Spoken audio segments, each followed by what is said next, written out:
Yo, just kidding, just kidding. Yo, what is up, guys? Spidey Life here. Now, welcome back. Today, we're actually gonna be doing our first audio commentary. Technically, this is our second. Our first one was like around what 5 or 6 years ago, but we're gonna be remastering that. And obviously, this is Spider-Man 2002. Now, in the trailer I uploaded not that long ago, you saw that it said that if you want to be a part of one, you can, and you can just go back to that video or in this video, comment why you like Spider-Man.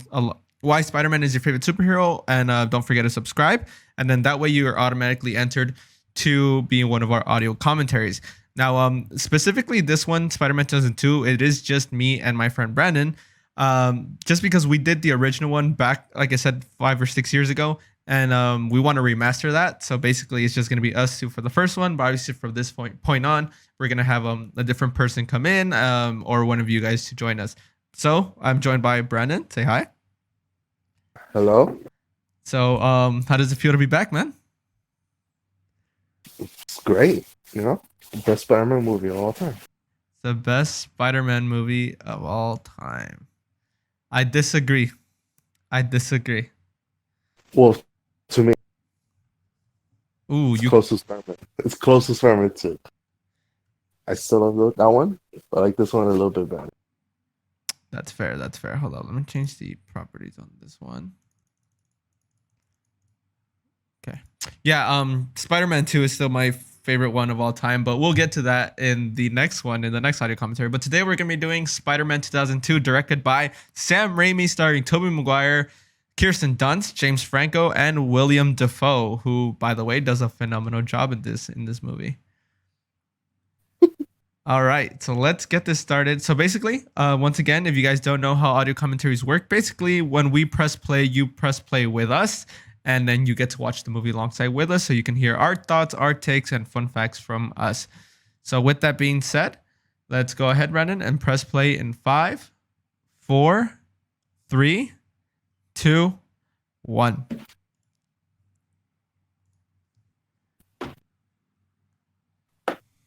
Starting. Yep, me too. All right, Columbia Pictures presents.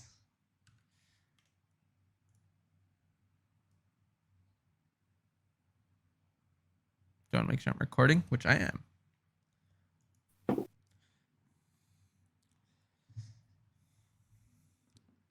Ooh, the theme song. Ooh, it's the old Marvel movie. The old Marvel logo, the original theme song. It doesn't get better than this.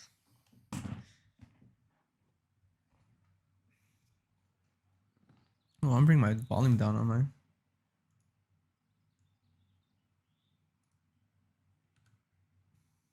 So, Spider-Man, there it is, the one and only 2002.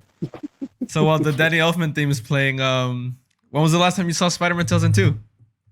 A couple months ago, actually. A couple months ago. Yeah. You know, I remember. Yeah, go ahead. I saw this one at Homecoming back to back, just to compare it. Yeah.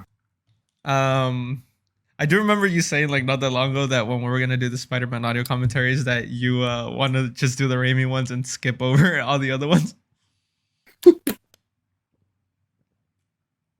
Well, I'm down for Venom. Oh yeah, knock knock, let the devil in. What was I gonna say? I was gonna say something that just completely blew out of my head. Or how about the first time you actually saw the movie? Like on DVD. So the first time I saw this movie, I was 2 years old. Wait, I love this part of the song. Danny Elfman. The first time I saw Spider-Man 2002, I was 2 years old, or 1.5, I think. Point is, it was a VHS. And the whole way it started was basically my dad wanted to watch Spider-Man the movie because he saw the ads on TV and everything. So he bought the film for himself, basically. But when he played it, I was there in the room with him while he was watching it. But just so happened that the time he put it, I was intrigued by it. I fell in love with it, and then lo and behold, I created a channel called Spidey Life 100,000 years later, and now here we are. Well, technically MSF. Technically, it started with MSF. Technically, the original channel where the first audio commentary went up was called Mega Spider-Man Freak. This is the remains of Mega Spider-Man Freak. Is this like 2002, 2003 or something? No, this was in 2002, I think. Oh. So the movie came out in like June, and he bought the VHS somewhere in like September, maybe November, December. Dude, I can quote this whole movie. Yeah. First time I saw it was like 3 years old. 3 years old? Whenever it was on DVD. Wait. I still remember. You said you were 3 years old and then what? I was 3 years old when I saw it on DVD. Huh. You got it on DVD. I didn't even get a chance to watch it on DVD early on. I had to freaking watch it on VHS. Yeah, we have the widescreen edition. Oh, I have that one. Yeah, I have like 2 copies of the Spider-Man DVD editions. I think my neighbor saw that I like Spider-Man, and I guess he just assumed that I don't have a Spider-Man copy, so he just gave me a Spider-Man copy. Kirsten Dunst. You know, when I was smaller, I thought Kirsten was pretty cute. I think she is still there. Yeah. She's pretty. Yeah, she's definitely a pretty woman. You know who's the hottest person in this movie though? Who? Tobey Maguire. I guess so. Yeah. Especially when it was a human spider suit. I think that's when Tobey Maguire looks the best. Yeah. It's weird seeing a world without the MCU and just these solo kind of movies. Yeah, we're so now in present day, we're so accustomed to like have MCU movies have referenced this thing and that thing. Like you kind of forget how fun solo movies can be. That's why I love Joker, by the way. Yeah, me too. Yeah, so Joker has that solo movie vibe. Same with Venom, actually. Like we do know that Venom is technically the start of the Sony universe, but Venom has that solo movie vibe.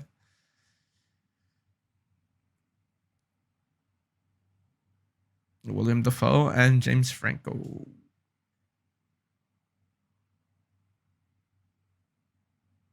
I always thought William Dafoe was kind of creepy look. He is, but he's such a nice guy. Have you seen him in like interviews? Yeah, like this is the first movie I saw with him. Still kind of creepy. You know he's in Finding Nemo? Yeah, I know. He was that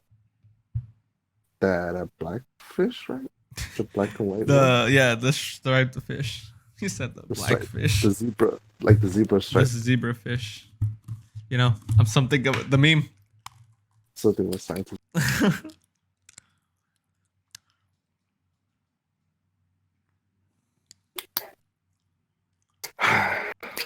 Impressive. Your parents must be very disappointed. Yeah.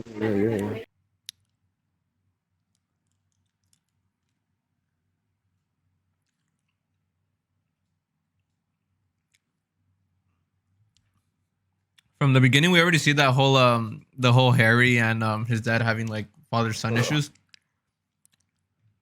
Which, by the way, carries on through the entire franchise. A lot of things from this movie carry on to the other movies. Mm-hmm. You know what that's called? Good storytelling. It is.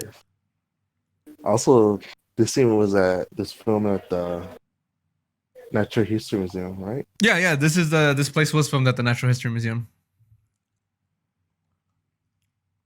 I also didn't realize that. It's kind of changed in there, but it still has the pillars and everything. Yeah, I know the spot.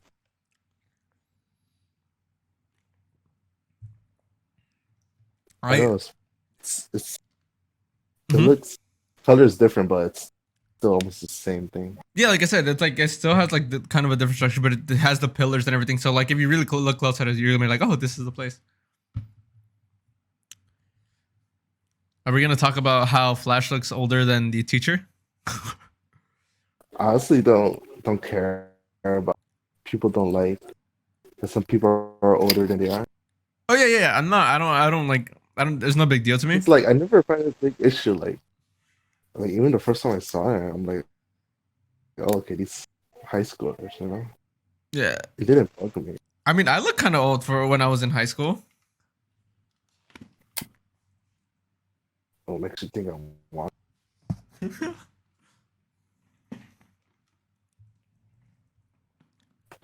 I don't know why this specific MJ outfit that she's wearing like always just stuck with me. Like every time I see this specific outfit, I just identify Mary Jane with her with the outfit. It kind of looks like Ultimate Spider. It does. It does actually. And that's weird too, cause pre-render CG Spider-Man, he has like Ultimate Spider-Man eye.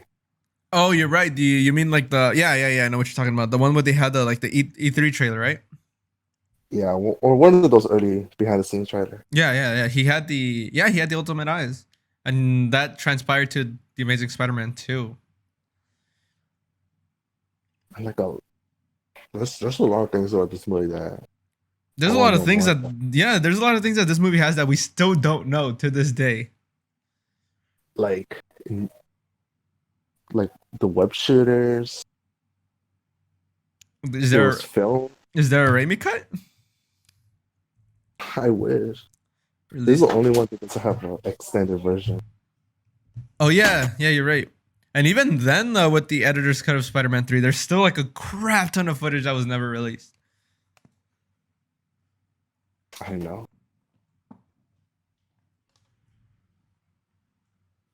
I was watching the audience reactions to this scene, and they were just laughing at how he was taking pictures of MJ.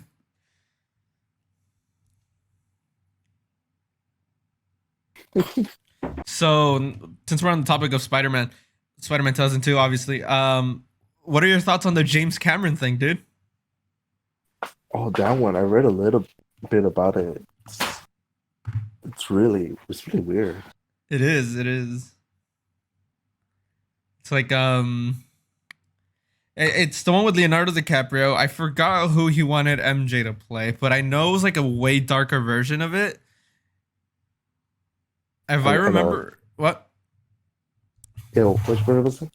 I was about to say I remember they're saying like he wanted to be like a more adult version of basically the version we got with like him having like a sex scene in there. I believe Sam Raimi wanted a sex scene in Spider-Man 2 as well, but I don't see it working.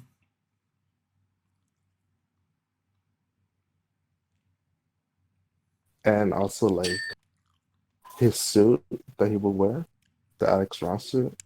Yeah, the Alex Ross suit. That guy looks so weird without the helmet. Every time I saw this scene growing up, I always thought that was like just like a doll writing the thing. But that is a real person. Yeah, it's a real Also, person. That thing he's wearing on his face, it looks like one of the concept art for the Green Goblin. Oh shit, you're right. You're right. And like the concept art looks, they have like so many different ideas. They had like, so many better ideas, in all honesty. Let's agree right now to say that the Green Goblin's outfit looks like a bad Power Rangers villain. I think the head is just like too big or bulky or something for Spidey. You saw the animatronic one, right? Yeah. The one with the moving eyes. That one was, I think, was like the best one they had. I think they changed it because they didn't want to scare like the children and stuff, which I kind of get. But they still scared people with like the jump scares and stuff. It's like there's like 2 jump scares in this movie, right? No, it's funny.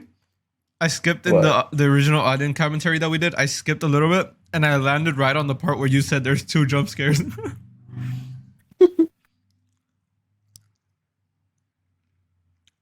I always thought this was Xavier from X-Men. I don't know why. Just because he's on a wheelchair? He's bald. He's on a wheelchair. I mean, come on. There had to be some kind of like insinuation at that. Maybe, I don't know. Yeah. Because remember they wanted to do the Wolverine and Spider-Man crossover back in the early 2000s. Yeah. Hugh Jackman was actually at the set Mm-hmm.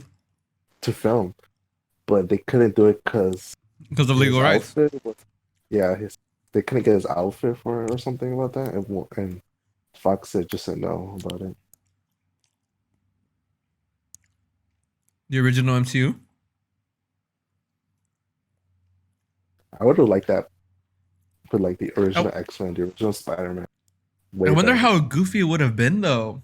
Because like if you think about it now, they have all of this like past experiences of like, okay, we can do this. This is not that goofy. This is not that cheesy. We can like make more serious. Whereas back in the early 2000s, like even Spider-Man, this Spider-Man, the one we're watching right now, there's like a crap ton of cheesy stuff in this stuff. Like imagine a whole cinematic universe of just like the cheesy campiness. The MCU kind of has that feeling though to me. Yeah.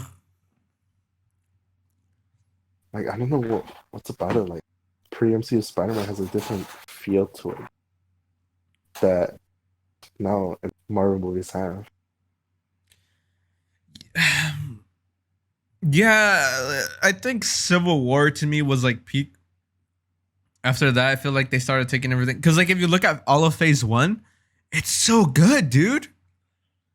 Even Incredible Hulk. Incredible Hulk. I love, I love Incredible Hulk. I love Um, Incredible. but Phase One was so like there was a different tone to it. If you watch the first Iron Man, the second Iron Man, Captain America, Thor, they have this like each movie has its own tone, and each movie like takes itself seriously, but not too seriously. Whereas MCU movies today, they like make everything a joke. And I know I'm gonna get some MCU stands like hating on me for saying that, and I guess I kind of deserve it. But like, correct me if I'm wrong. Mhm. You're not wrong. Well, to me, you're not wrong. Here's some like weird, weird effects with the healings.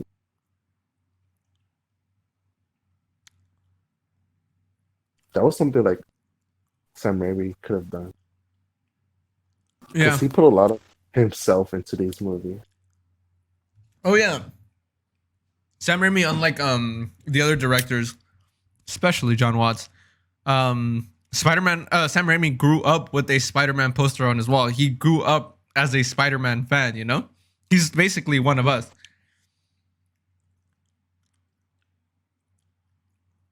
I think the perfect Spider-Man movie, as much as people love Toby, I think the perfect Spider-Man movie that can ever happen would be Sam Raimi directing and Andrew Garfield starring in it.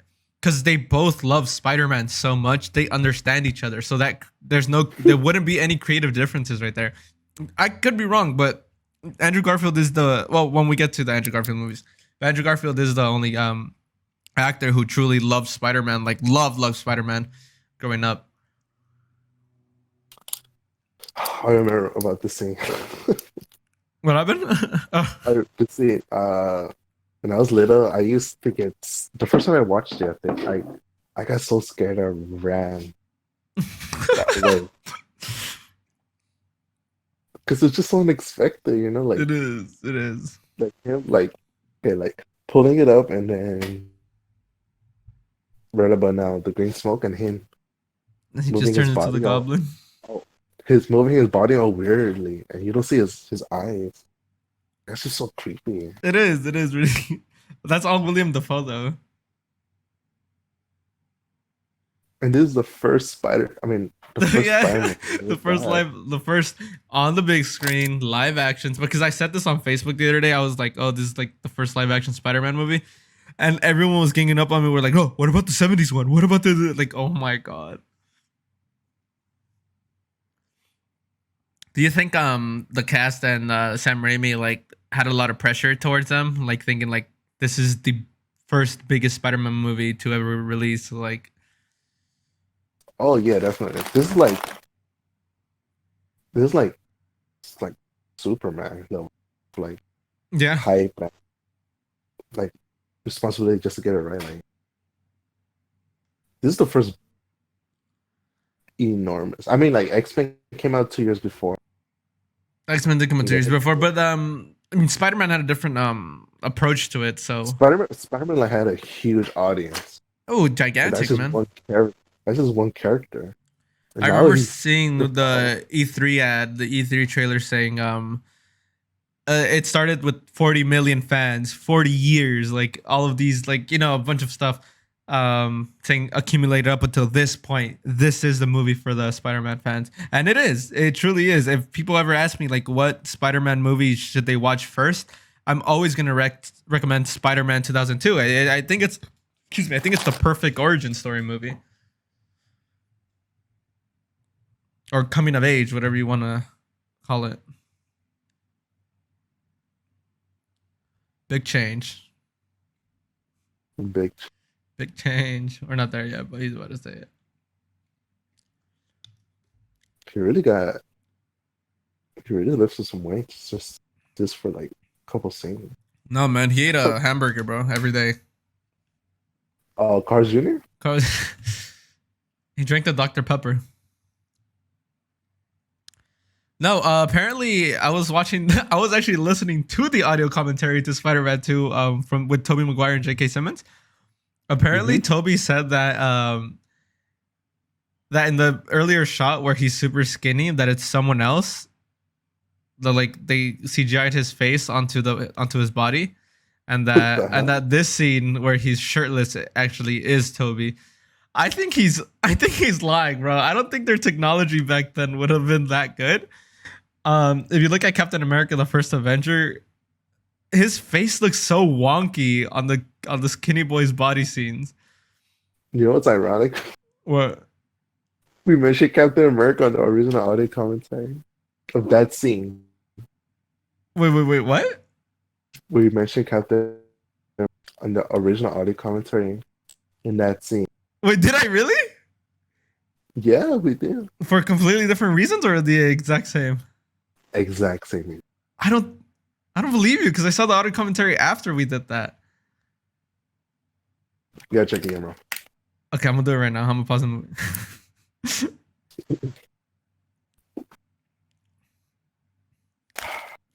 What I do like that Sam Raimi captures perfectly in this movie, especially in not especially, but in this scene you could see a part of it, is how Peter Parker is literally just one of us. He's just literally just a guy looking at a girl he has a crush on that he wants to talk to, but he can't because he's scared. And I think that's something everyone can relate to, whether you're a boy or a girl. He's so awkward. I love it. Mm-hmm. Yeah.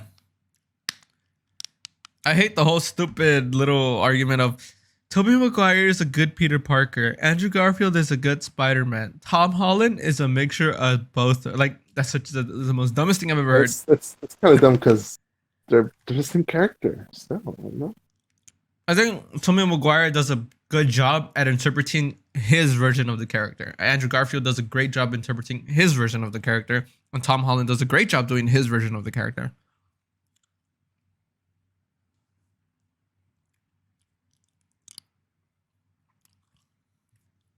Those masks kind of reminds me of like Kingpin and Spider-Man PS4. Because he does have like those masks. So I feel like if they were influenced here, I can see that. or something like only rich people do. I wouldn't know. Oh yeah, me too.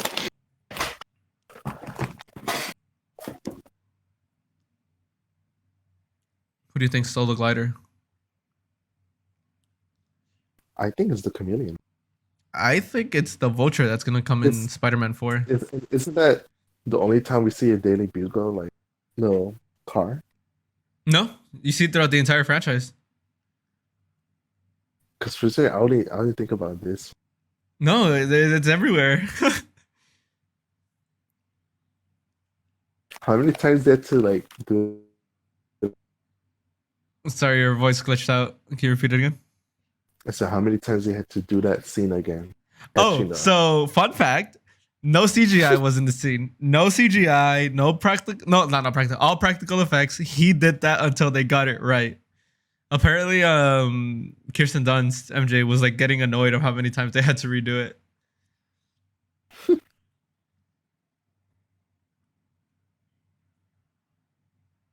But all real effects.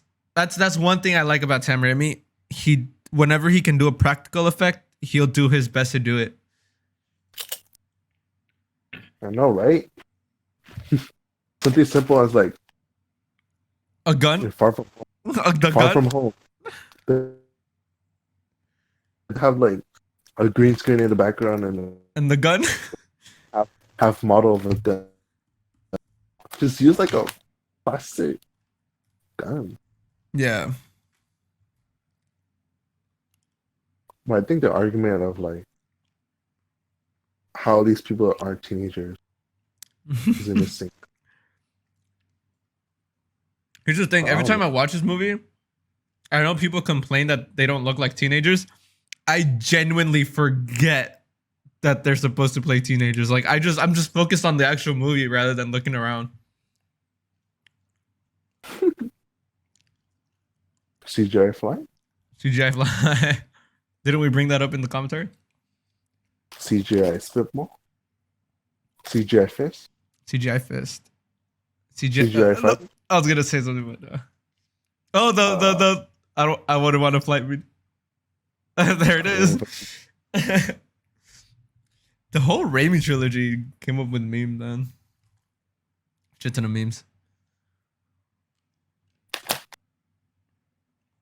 Whoa.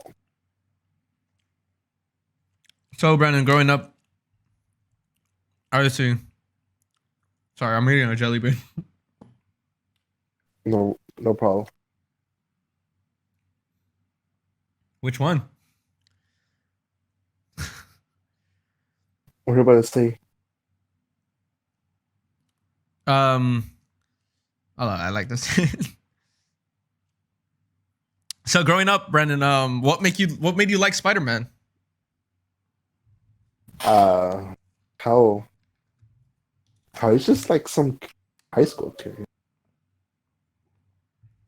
Right. Because Yeah. yeah, Go ahead. when I saw as a kid, I thought like, oh, that could be me one day. You know, like it isn't like some other superheroes where it's like, oh, that'll be me in a different universe. But no, it's like, oh, that'll be me in this reality.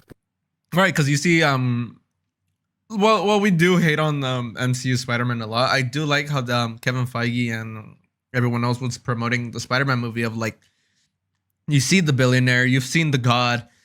You know, these are all things that like that can't be me because I don't have enough money to invest in a freaking Iron Man suit. I can't be a god, you know. And you see Spider-Man and you like, you know, yo, that's me. That happened to me last week. Last week the bully picked on me. Last week I didn't have enough money to buy my lunch food. You know, it's stuff like that that you see yourself through. So I think that's a big part of why Spider-Man is a big part of my life. So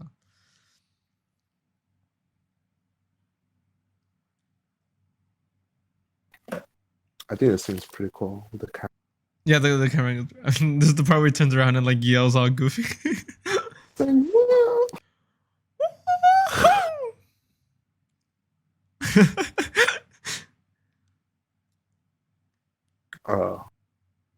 Some weird Shrek 2 CGI. The Shrek 2 CGI. Oh, I forgot. The Twin Towers were in one of the background shots in that scene.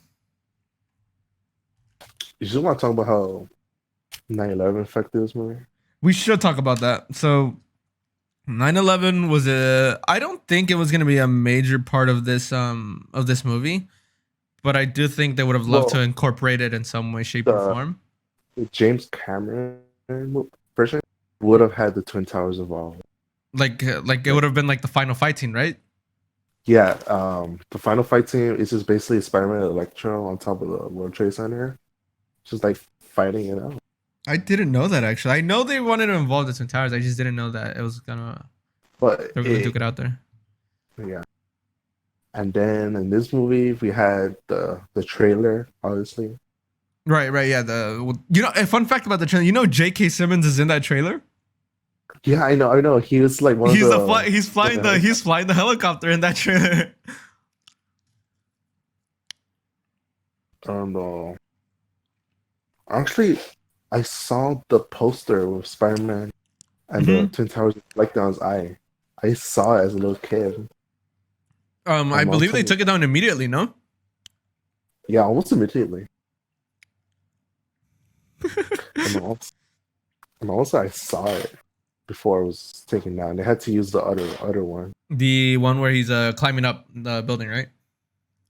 Yeah, or the one he's swinging. The one where he's Or swinging. Yeah. yeah. Like one hand's on the web and the other one's whipping.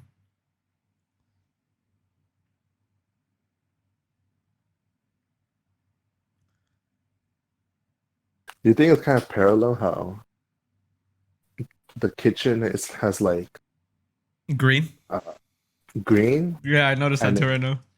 Osborn's house has green on it too? I think it would have made I think more sense that if Norman's house was had more red and blue, and Peter's house was more green. yeah.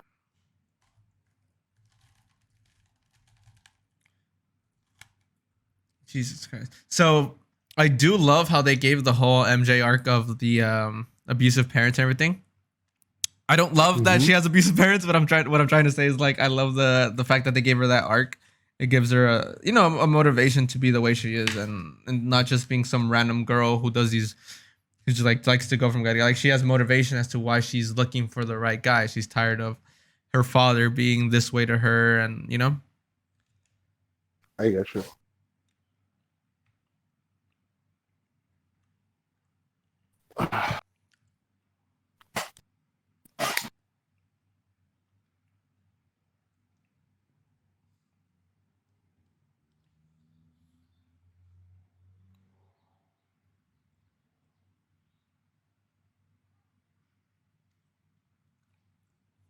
So before I went to public school,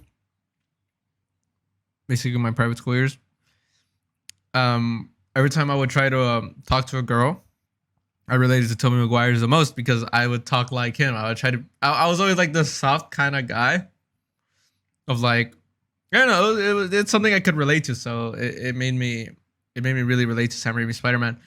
But once I went to public high school, Andrew Garfield's Spider Man was something more I was able to relate to.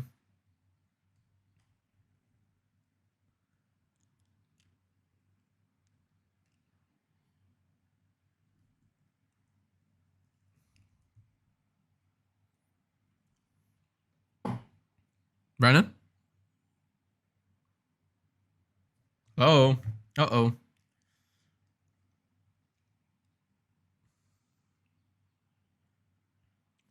So I'm gonna commentate while I think he's having technical issues, but I'm gonna commentate while he's doing that so it doesn't stay too quiet here.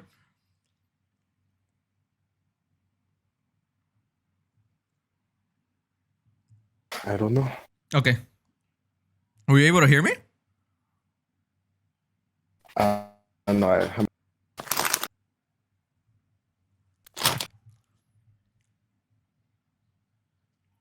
Anyway.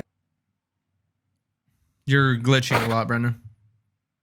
Oh shit. You can try to switch to Wi-Fi if you want.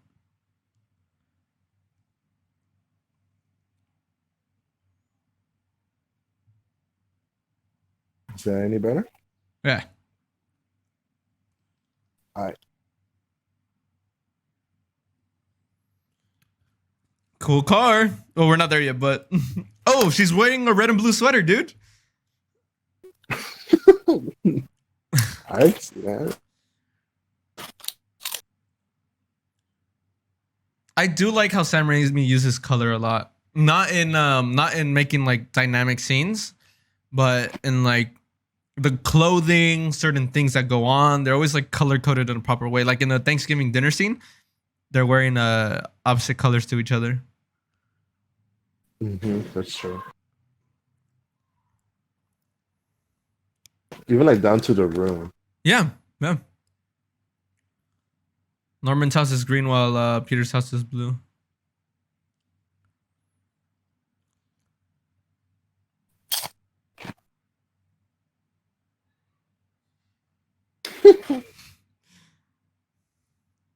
The score in this film is just freaking amazing. I love this montage. I don't know. This montage is great. I like it. I like it. I think one of the best. I have this song downloaded on my phone. As a kid, I always thought, well, if you wear those different suits, like I thought, like, oh, in Spider-Man 2, he's gonna wear the black one. Apparently, Tobey Maguire actually drew this. I don't know if it's true or not. That would give it a lot of credit. The Delta. Yeah, it's the Dr. Pepper. Spider-Man brought to you by Dr. Pepper.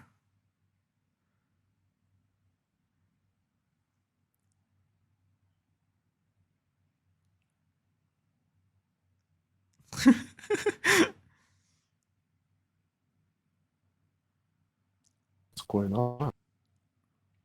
What is going on, webheads? The webbing. Oh, the lamp is back. Oh, the lamp is back.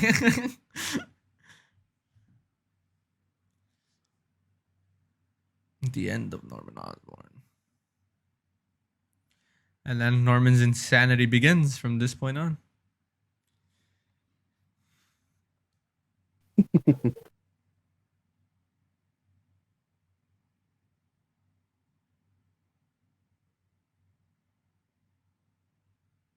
Ask him what it is. Going to downtown library. Oh, no.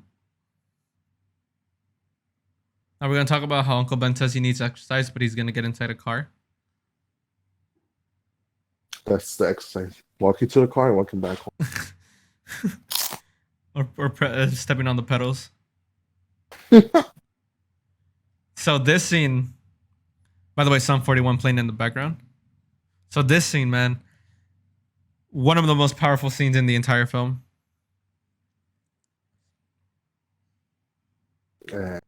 It's referenced throughout the whole series. Yeah. It's basically the fundamentals of Spider-Man.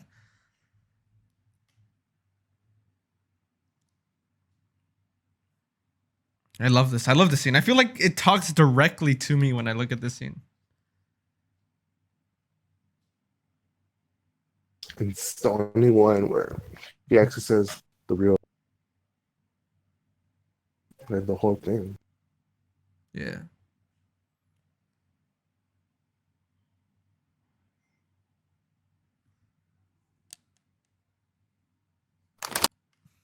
Just because you can beat him up doesn't give you the right to.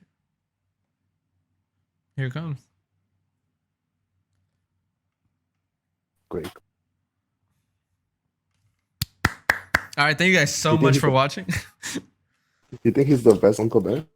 Hands down, yeah. I mean, he's the best written version of Uncle Ben. I don't want to crap on Mark Webb's Uncle Ben because I love Mark Webb's Uncle Ben too. It's really good. But I think the way they implemented Cliff Robertson's Uncle Ben is really, really good. Well executed. You could crap on MCU Uncle Ben. Must be dead. So he basically just told his father figure he's not his father.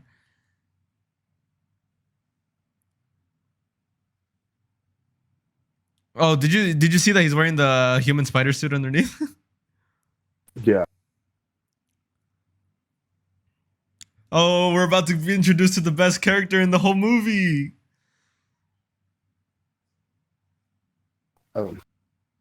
Bonesaw McGraw.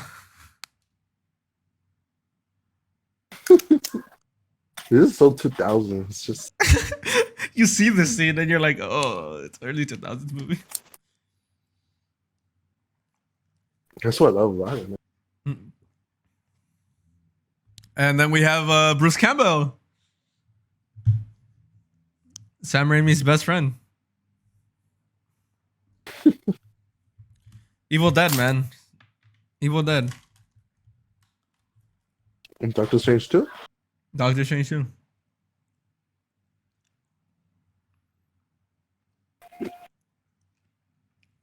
I know. You think he's gonna The notice? I know this. Reference Spider-Man, Doctor Strange too. You think he's gonna reference Tobey Maguire Spider-Man? Yeah, Oh yeah, 100%. I wonder how. I don't think he can. I don't think he will. But it's nice to dream, you know. Or what? Is he gonna put the Raimi Spider-Man envelope in like a piece of paper or something? He's gonna That's so. reference. He's gonna reference Tom Holland Spider-Man, but he's gonna put like the Raimi suit. I mean, Morbius Morbius did that, has so why not Sam Raimi? bone saws ready. I honestly didn't know that was Macho Man. Yeah, it's Macho Man. That's it. That's the best you got.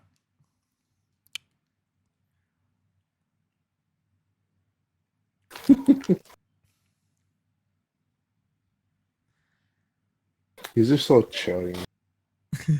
The amazing. Oh, wrong movie. He referenced that was the one. You know. You remember when I made that cosplay?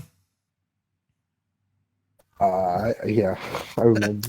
I don't want to talk about it. You should talk about it. You should talk about it because it's Spider-Man 2.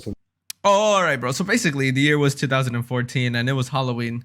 Actually, it was 2013 Halloween. And I was like, what should I dress up this Halloween? I was like, oh, I could dress up as the human spider. Then I did the human spider costume. It's funny, some people thought I was making a knockoff of Spider-Man. They're like, you don't even look like Spider. I'm like, because I'm not. I'm the human spider, you idiot.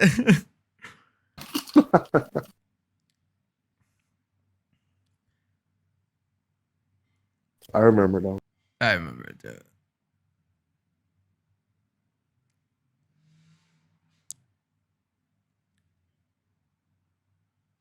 You just got a mistake. Unlock the thing.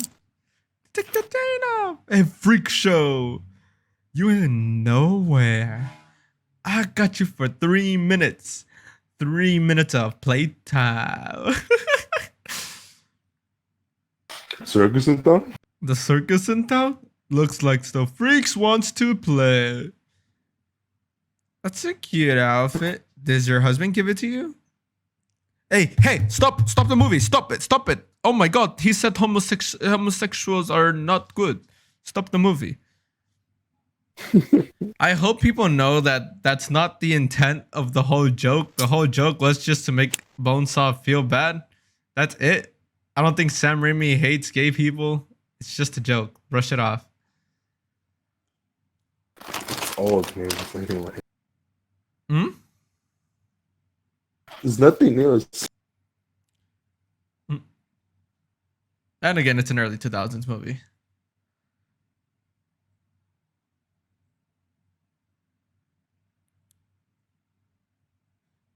Whoa.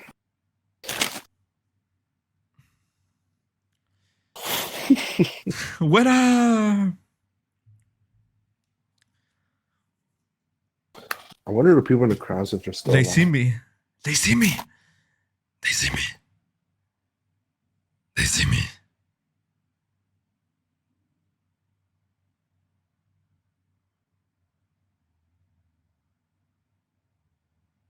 I like how he's so happy. Look, his Like, face is he's just like, oh, smiling. I wonder what he does with $100. Good talk. For that, you get 100, and you're lucky to get that. I need that money. He technically doesn't because it's for a girl. Yeah. I mean, He's he not needs like- it to impress her, so.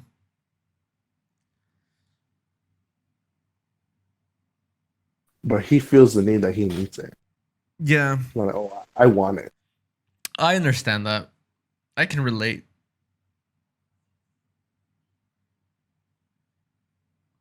So this is the first time we see Peter Parker actually show revenge, and his actions, his revenge, is what sets off his entire motivation throughout the whole film. This is actually a build up to Spider-Man 3. It was built up to Spider-Man 3, which was unintentional because they retconned what really happened just for the sake of storytelling. But yeah, it does build up. And in a way, while they did mess it up, while they did change Uncle Ben's killer midway in, they still set it up in a way where you can sympathize and basically show the moral of the lesson, which is revenge is never good. It doesn't lead to anything good.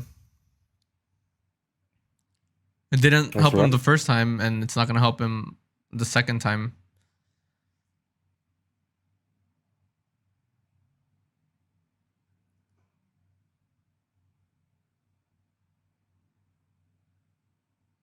That is. Is it really? Not his grandpa? Is not his neighbor?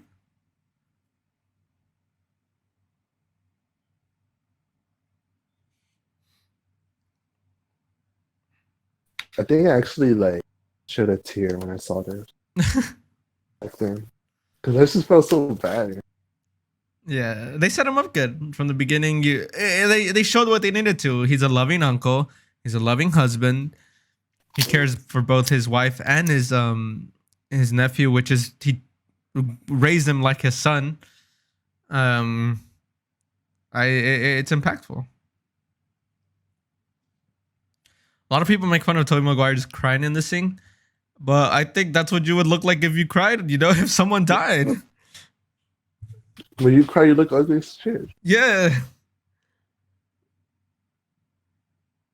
Unless you fucking look gorgeous crying, I don't know what to tell you.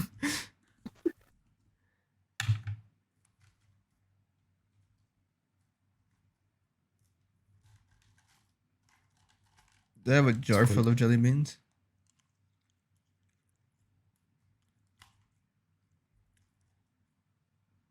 The CGI in this scene. Like the early test footage of the CGI. Oh yeah, it looks exactly like the scene. They reused the. It's the footage, right? Yeah, they just changed the costume. Yeah. And he's walking up slow in the other one.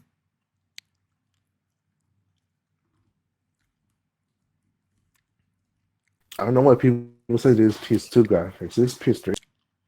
Not even the Spider-Man game can make it like that. You're like at least give it credit. This is Spider-Man PS4 graphics. You're not wrong though. I'm just saying, if my Spider-Man game looked like that when he was crawling up the wall, I'd pay like $70 for that thing. That was so realistic for a video game. Tell me I'm wrong. It looks better than the 2002 game. We don't talk about that. I remember defending the Amazing Spider-Man 2 game so much. I don't know why. I don't know why I did either. I think it was just because my bias was towards it. Or maybe you spent too much money on it. No, I spent $30 on it. It wasn't that expensive. Or maybe you're trying to defend your purchase and not like. Oh. I don't know. Like the fact that I wasted $30 on it? Yeah, there you go. Yeah, I guess you're right. It was money I had saved up. And I wasted it on the TASM 2 game. I was a kid, okay? No one judge me.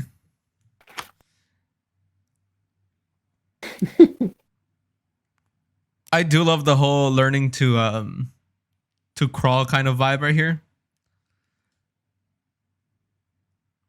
This is baby steps. His baby steps. It's the whole Peter B. Parker thing. This is like the best way to learn is through a life or death situation. Which is true. Which is true. I agree. Best way to learn is just throw yourself into the fire and see how you can get out of it.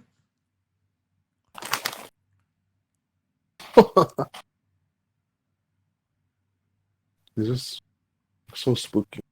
Yeah, it is a pretty spooky scene. The lighting.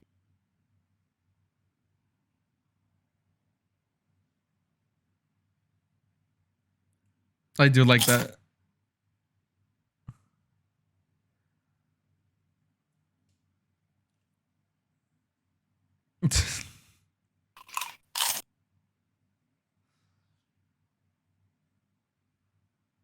Wow. Just give me a chance. What about my uncle? Did you give him a chance? Did you? How come Tez and one couldn't have had this interaction with the real killer? Well, I do hate how no. While I do love the Amazing Spider-Man with all my heart, I do hate how he never found his uncle's killer. That was a pivotal moment in the comics. Him realizing that the guy who killed his uncle was the guy he let go. And this just resolved it. Well, technically, technically, in the Amazing Spider-Man, he knows who killed his uncle. It's not like he doesn't know who killed him. He knows who killed him because he basically saw him do it in a way. He let him go, and then right around the corner, he killed his uncle. Wow. The interaction I would have had was him finding him and like interrogating him, kind of like in here.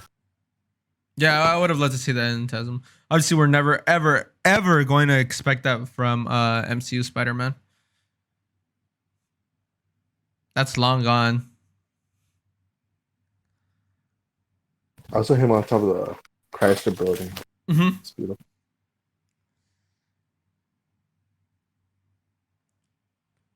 Now imagine that. Imagine going home telling your aunt, "Hey, Uncle Ben's not coming home tonight." No words too.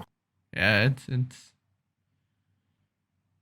it's actually kind of intense for. It is, dude. It is. It's for like for a kids movie. Like, yeah. It's Sam Raimi, man. Like the guy isn't scared to take risks to tell the story he wants to tell. I think that's super important to take note of that. Sam Raimi wants to tell something and he wants to do it right, and I think people don't give him enough credit for that. And people hate High Top Films for always praising, and me and you make fun of High Top Films for like the way he always brings up Sam Raimi Spider-Man, but in a way he's not wrong. Like he understands the character. Yeah. Can I just talk about how awesome this is? Imagine him and Spider-Man fighting to each other. What is he gonna fight? There's nothing to fight. The guy's just like floating. We went from a pretty serious death to a pretty comical one.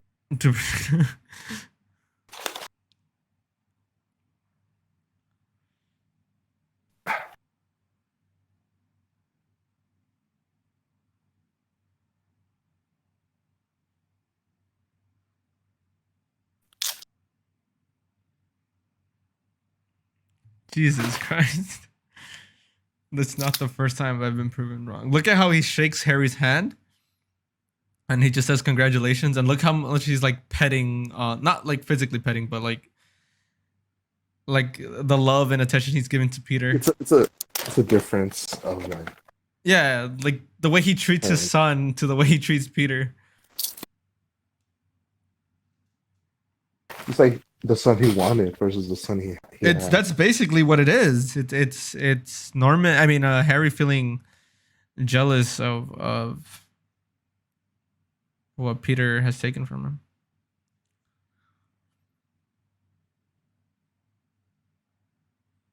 We see that a lot of that revengeful hateness in Spider-Man 2, especially in Spider-Man 3. Mm-hmm.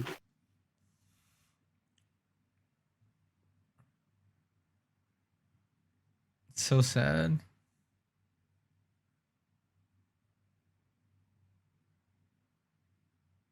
It's like he could have been out with his friends, but he just stays in.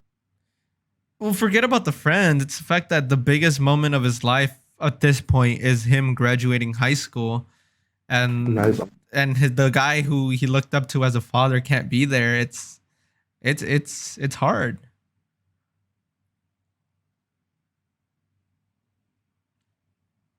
again, you see this and you think of yourself like I don't know why this never crossed my head when I was a kid. It's like you see it and you're like, okay, yeah, he graduated, okay, yeah. But like you see this on a different perspective, on a more grown level, and you're like, holy shit, this movie has a lot of grounded scenes that are impactful.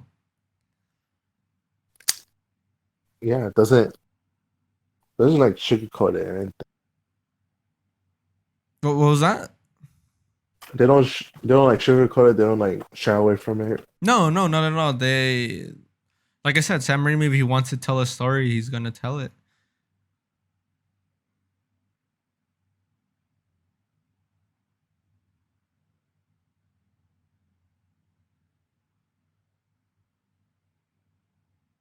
It's just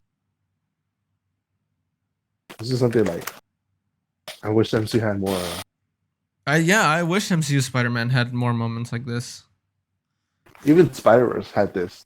Spider-Verse had Spider-Verse, who's meant to be it's meant to be a kids movie, while Phil Lord and Chris Miller did a lot of things for us fans to see and experience. It's obviously meant for a younger audience. And they had these impactful moments. The second viewing, we saw it, not the one where we saw it earlier, but the second time we saw it in IMAX. I cried when Miles' dad was talking to him. I genuinely cried. I had to hide my face from you and the person sitting next to me. I did. She turned around, she saw me, and she was like, "What's up?" And I was like, "Nothing. It's just like the scene." And I don't know why the scene hit me. The scene hit me. I'm not gonna lie to you. I don't know why, but it hit me for some reason. The second viewing, it hit me.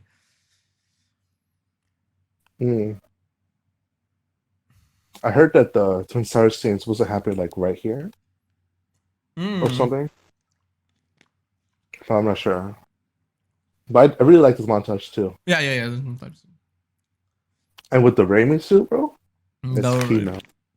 I gotta ask you something since you brought up the Raimi suit. Do you like this Spider-Man logo, the one he has on his chest right now, or do you like the one in Spider-Man 2 and 3? Because they're different, right? Yeah. Like when I was a kid, I didn't really notice, but like this one's more thinner. Yeah, this one's it's completely different. You can see it. It's I think I like the Spider-Man 2 one better. I also agree. Spider-Man 2, Spider-Man 3, but yeah. I do like the spider though. Don't get me wrong. I do like this suit. I just prefer the other one over this one.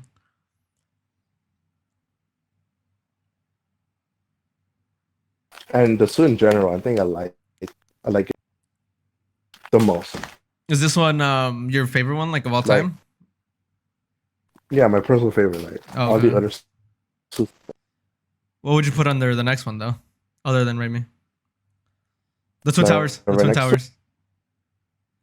Oh, yeah, it's right there. And then Jk Simmons. Let me see. Probably the best character. I mean, every scene he's in, I don't complain. I just want more. I want this version of J. Jonah Jameson in MCU Spider-Man, but we're not gonna get that. I mean, we kind of did have it. Yeah. I mean, what I'm saying is like, but under this director's, Jameson, not like a copycat.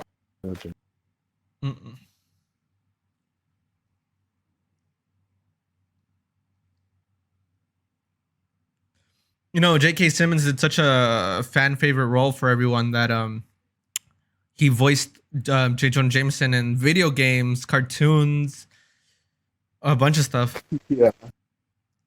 Are you gonna tell how you met him in school? Oh, that's right. So let me talk about how I met J.K. Simmons. I met J.K. Simmons in high school. So this was senior year at Venice High School. Oops, shit.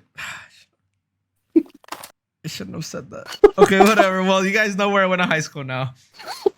All right. Well. All right. Well, you guys know where I went to high school, but that's not the point. The point I'm trying to say. Come on, say you saw him and then what? That already said the high school, so it's perfectly fine. They filmed Grease there. That's where they filmed Grease, in case you didn't know, Brendan. So Oh, really? yeah, that's where they filmed Grease. Everything's still there. Well, they just destroyed a couple of stuff, so I don't think you'll see the other stuff. But I went through the hallways, through the school, through the courtyard, through the field where they filmed Grease. So that was pretty cool. But anyways, back to the main point. I met J.K. Simmons at my senior year in high school. He came in to talk. He came here to read a poetry, by the way.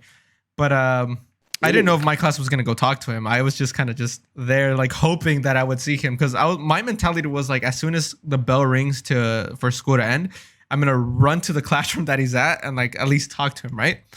Mm-hmm. Luckily for me, my teacher says, "Oh, we're gonna go to this classroom," and I'm like, "Is that where J.K. Simmons is?" He's like, "Yeah, we're gonna listen to a talk," and I was like, "Oh my god, J.K. Simmons, oh my god!" Like I was freaking out, right? Like this is J.K. Simmons. So, oh no, I was freaking out. So then we're walking over there, and then I like peek in because we're not allowed to go in yet. But I peek in and I see his bald, shiny head, and I'm like, "Oh my god, it's J.K. Simmons!" Like, oh my god, like I'm already freaking out, right? Here's the best part. My class goes in and they're like, "Yeah, just sit." She's like, "As you're walking in, just sit at the very end, right?" And I walk in, and I'm sitting at the very edge. And guess who decides to sit next to me? Who? J.K. Simmons.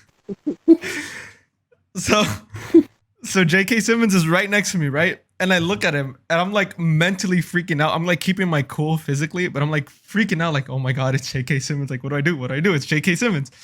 And I guess he sees the excitement in me. He stares at me for like 5 seconds and then offers me his hand to shake it. And I'm like, "Oh my god, I'm about to shake J.K. Simmons' hand. Like, this is insane."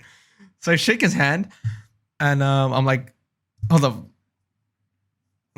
He brings up Dr. Connors here, even though Dr. Connors isn't introduced to Spider-Man 2. That's interesting too. Dr. Octavius was mentioned in the Twin Tower chat. Oh no, he wasn't mentioned. He was No, there was like a poster. Yeah, there was a post. Yeah, that's right.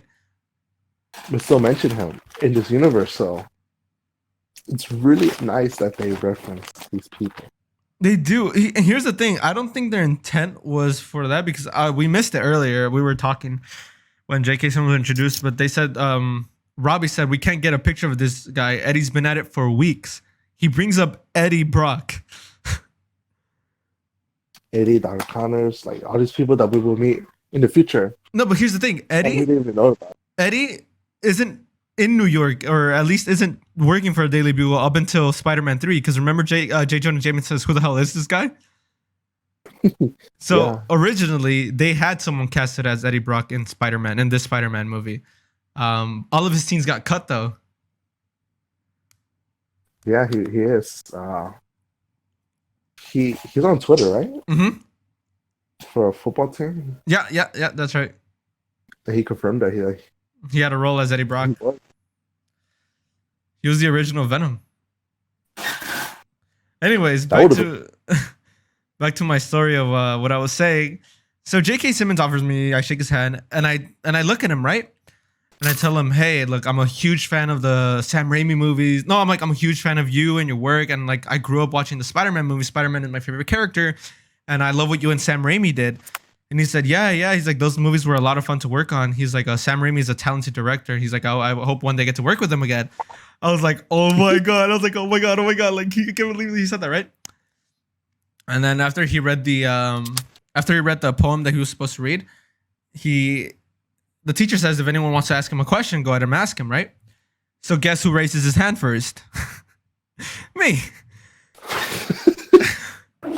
Now keep in mind, this is after Spider-Man Homecoming came out, right? No rumors of Far From Home, anything yet. This was just like a couple of months after Homecoming came out, right?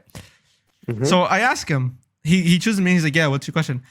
And I've already spoken to him like twice at this point, so he already knows I'm a huge Spider-Man fan. And I tell him, I was like, if you were ever offered, or if you could reprise your role as J. Jonah Jameson in the future Spider-Man movies, in the MCU Spider-Man movies, would you? Or was that like something you're not interested in? And then he looks at me and in front of the whole class says, "You know what? I'm more of a guy who says never say never, so you never know what to expect, you know?" And I was like, "Oh my God." I was like, "Oh my God, I can't believe he just said that." You know, like he told me that it's this is there's a chance, So then after Did you see him? the what happened? When you saw Far From Home, the after credits scene. Yeah, I'm gonna get to that. So when the whole poem thing ended, the whole questions were done being asked. Oh, actually, before one thing, because he saw how excited I was to meet him, and he was already sitting in the middle and talking to all of us. The teacher says, "Do you want to do one of your most famous catchphrases?" And the teacher thought by telling him that he was going to say something inspirational. You know what he says instead? What? He clears his throat and he's like, and he yells from the bottom of his heart. He goes, "Parker!" And I'm like, oh my God, like he really just said that. Like, holy shit. Like I'm freaking out, And then 2 years later, 2019, J. Jonah Jameson makes an appearance in Marvel Studios' Spider-Man Far From Home.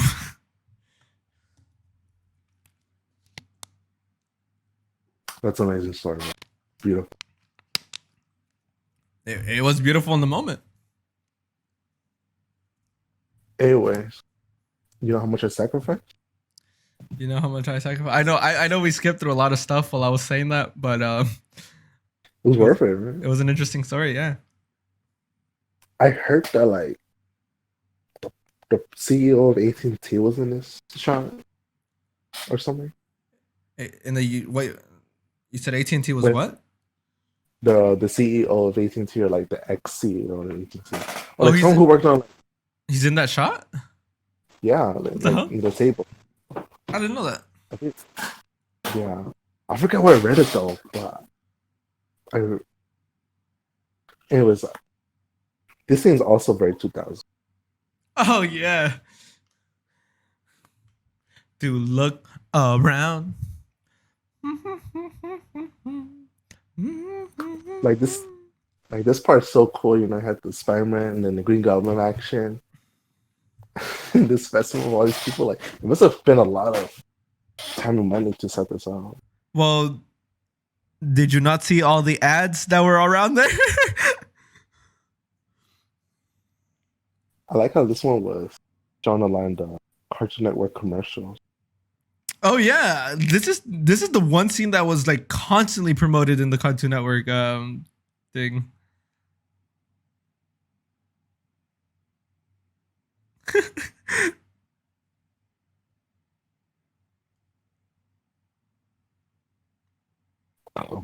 Excuse me.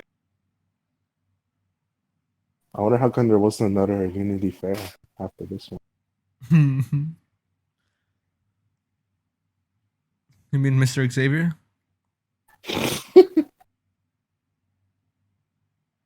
I strongly believe that was supposed to be Xavier, but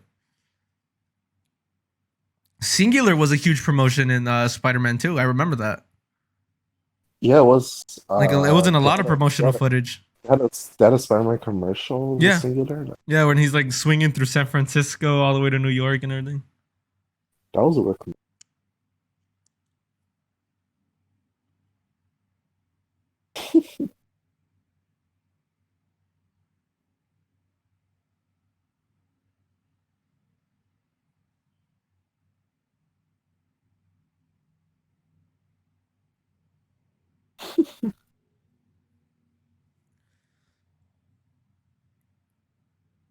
Green Goblin CGI.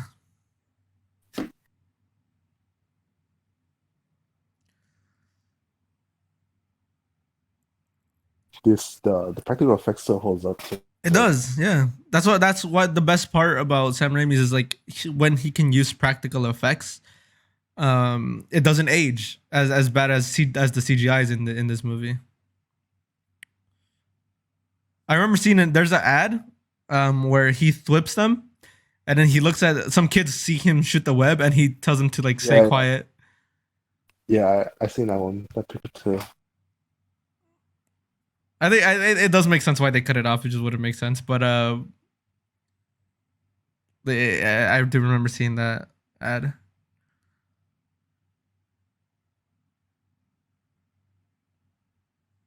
Jesus. That was So there's this guy named Channel Awesome, I think.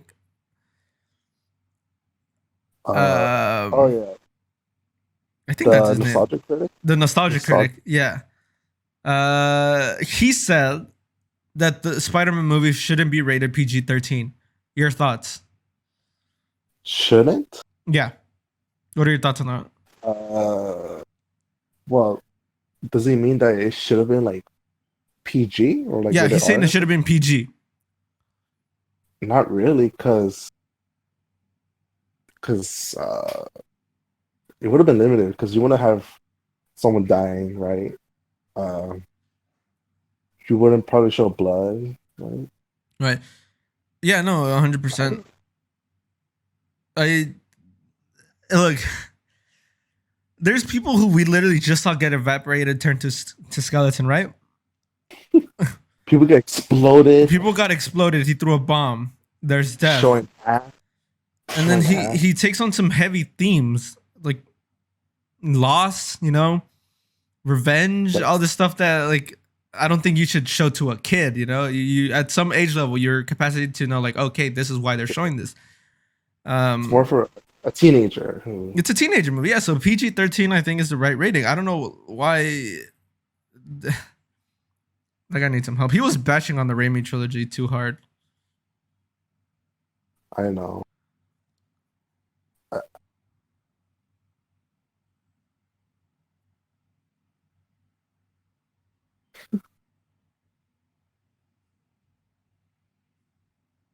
I think he bashed it a little bit too hard because you gotta respect. You gotta respect it because this movie made 800 million dollars. Dude, this movie changed Hollywood forever, dude.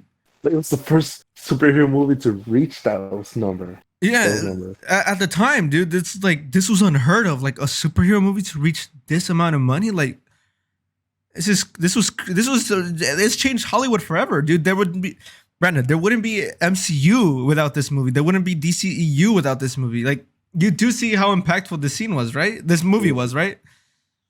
It is. This... Honestly, without that mannequin, it would have made 100 million. It made like $2. Insert Leonardo DiCaprio pointing at screen scene. But it is true. $800 million was like an achievement. You know who I am.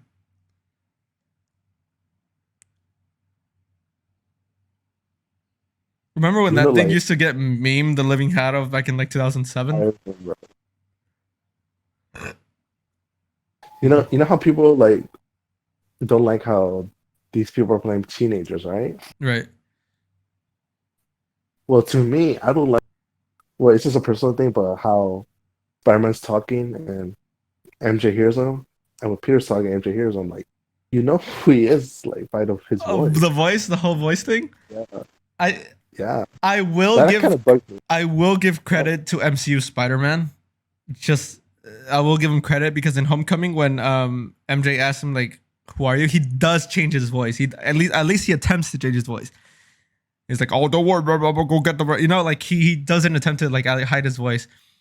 But yeah, it is a pet peeve how like they can't recognize his voice. Yeah, I mean, like it's like this guy for a long time, Like if it was a stranger, it wouldn't make sense, It's like, oh yeah, I don't know who the hell this guy is, but it's someone you've been talking to, yeah.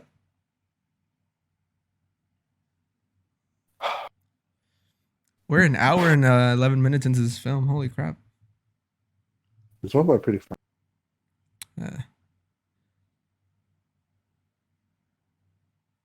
He's gonna get somewhere.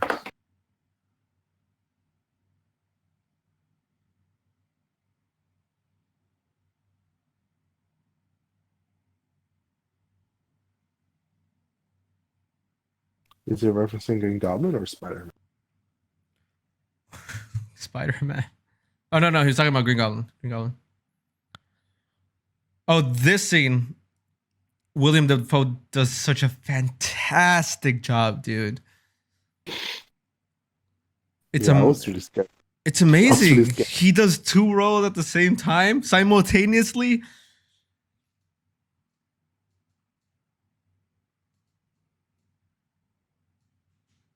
Well, not this scene, but like when he's talking to himself in the mirror. The mask always creeped me out with the music.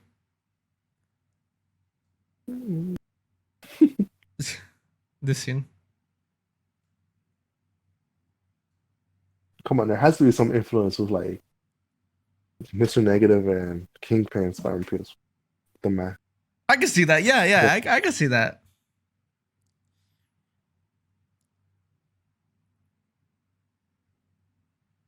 And drawn like uniquely different. I guess it's kind of like the theme with the movie where like Spider-Man has a mask, Green Goblin has a mask. They have their own identities and personalities within them. Mm-hmm. Mm-hmm.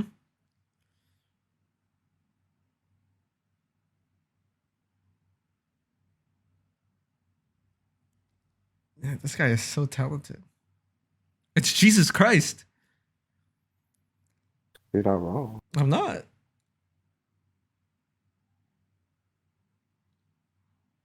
What you always wanted.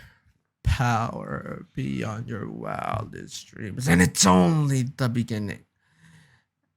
Imagine only one could stop us.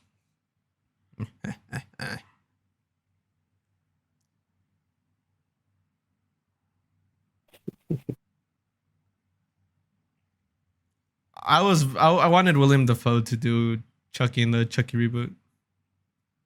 Really? Yeah, he has a nice voice for Chucky. You're not wrong.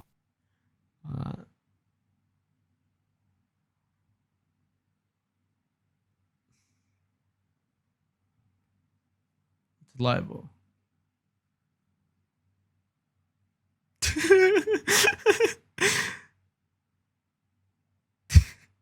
I'll tell you, J.K. Simmons as J. Jonah is the best.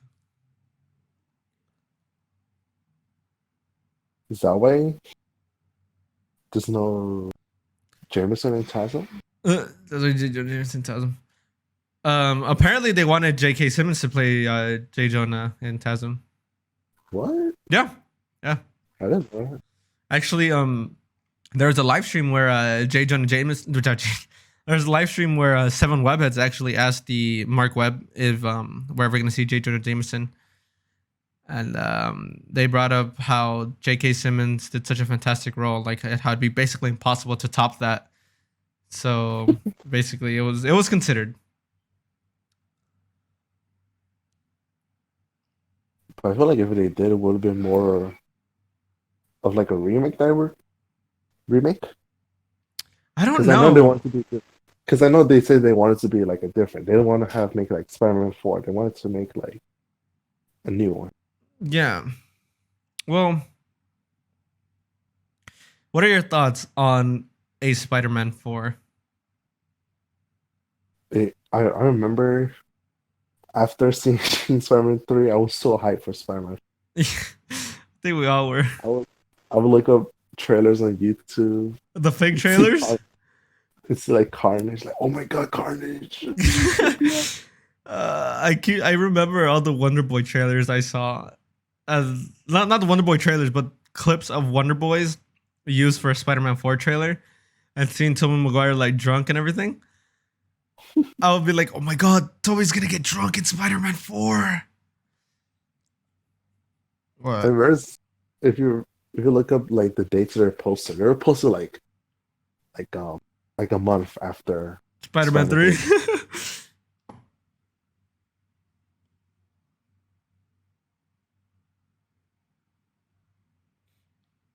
Squash you like a bug right now. But I'm offering you a choice. Join me. And together we'll build a double red star. The Rebel Death Star. A red star? No.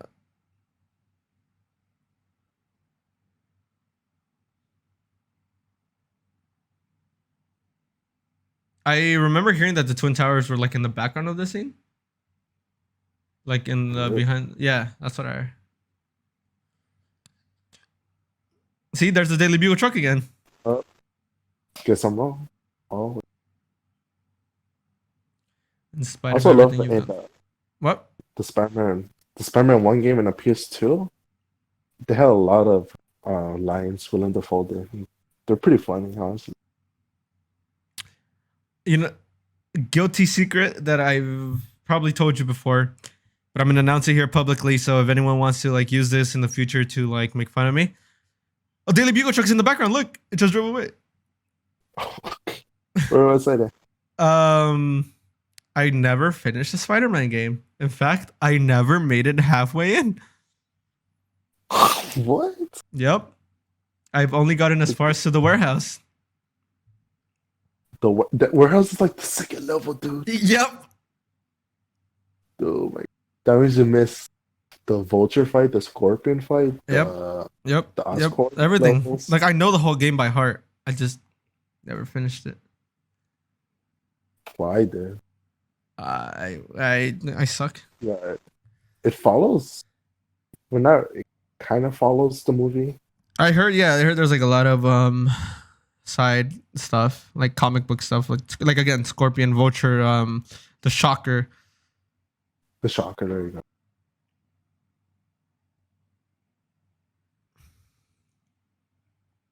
Such a cute You scene know, between them. Uh-huh. The voice of Spider-Man and Spectacular Spider-Man game, the cartoon show. Mm-hmm.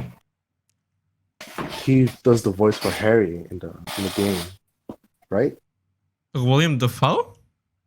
No, Harry. You James know- Franco? Yeah. Wait. James Franco didn't do the voice. Yeah, for the Spider-Man 2 game, right? No, Spider-Man 1 game. No, he didn't. He didn't do it just for that one. Yeah, no, that's what I'm Right? saying. He didn't do it. Yeah, he didn't do it in that one. Yeah, he did it in Spider-Man 2 and Spider-Man 3. So, and you could play as the Green Goblin, right? But it's voiced by the voice of Harry, because they made like instead of it being like Norman Osborn, it's Harry as the Green Goblin. Wait, Harry voices the Green Goblin in the Spider-Man game? Yeah, With the where Spider. you play as the Green Goblin. Wait, what in where the you play 2002 as- game? Yeah, What the hell? and he will say the lines that Spider-Man does. The exact same line. What? I didn't know that. It's really cool.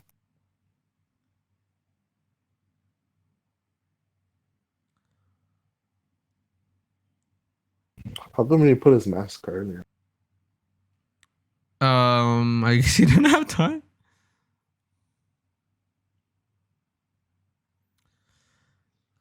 So from this point on, Tobey Maguire, because of this movie, he secured $26 million, dude, because he signed a sequel deal. $26 $1 million, dude. He was set for life already.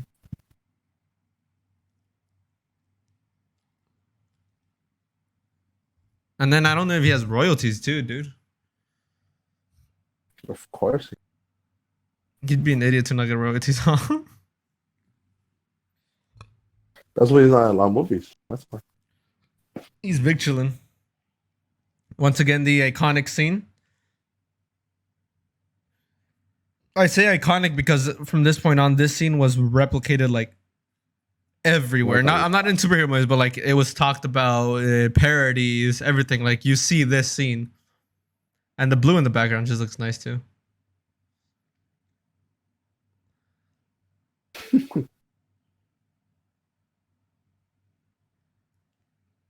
Part of the romance.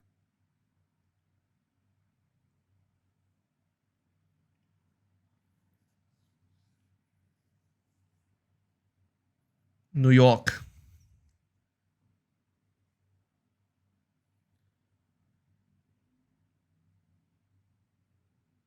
There were a lot of great set pieces. Mm-hmm. Mm-hmm. Mm-hmm. Mm-hmm.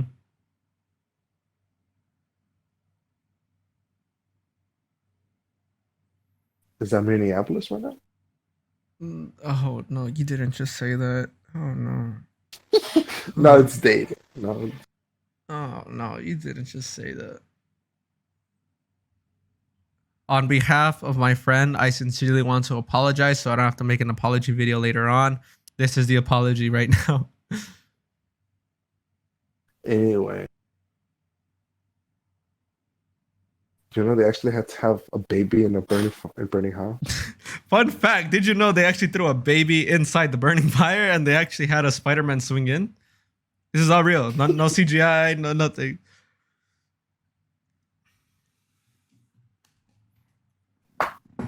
Some Yeah, they even called the fire big-headed department. baby.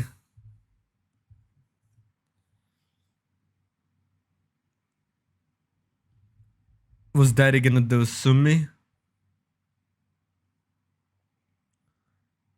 Stock screen. I don't think that was a stock stream. It is a stock. No, it isn't. It is. I've never heard that screen anywhere but here. You're lying. Dead serious. I heard it else. I don't believe it. I've never heard anywhere but here. You tripping. Maybe I'm walking. You sleeping. You crawling. You're pathetically predictable, like a moth to a flame.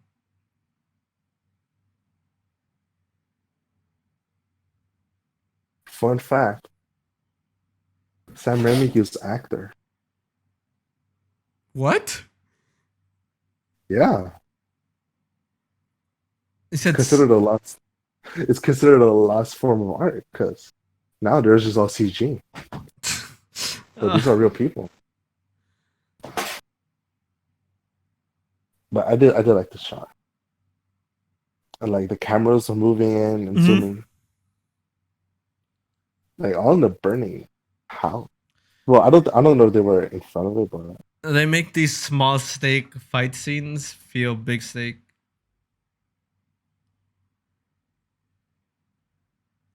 that's true, because one thing other like Marvel movies does as well here. Mm-hmm.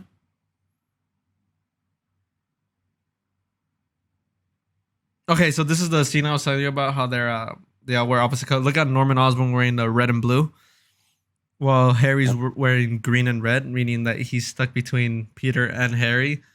Whereas Norman has the red and blue, which was Peter colors, and Peter is wearing the green shirt. Well, he'll walk in a bit. May's wearing blue. MJ's wearing black. Mm. Not sure what that signifies. No. They're not the one at conflict. It's just the three main. Look, MJ's at conflict. She's like carrying around with like Harry, Norman, and Peter. Well, later on, Yeah, later on. but it's still big. I hate the creepy vibes Norman gives here. Like it makes me so uncomfortable. I guess that's why. Yeah, I mean that was intentional. It was all intentional, but I'm just saying it makes me uncomfortable.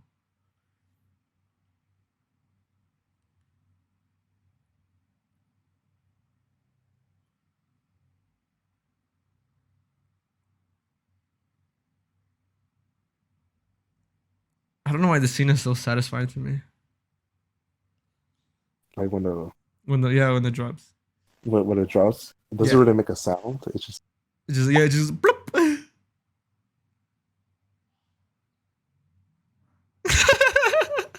I don't know why I'm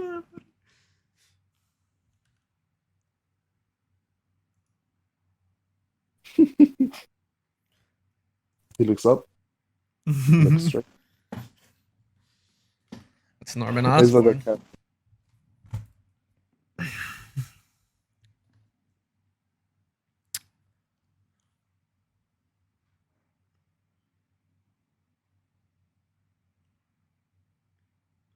Oh, he said, "Hey everyone."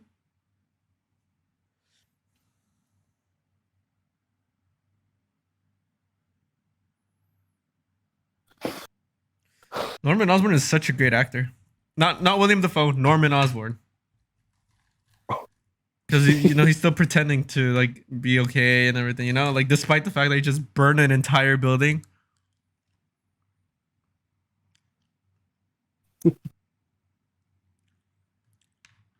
He does do.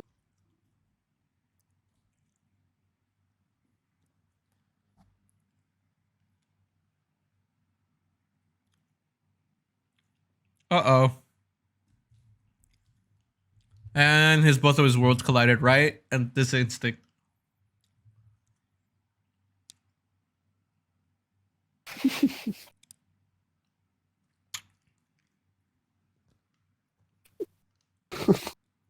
That's like the face he made.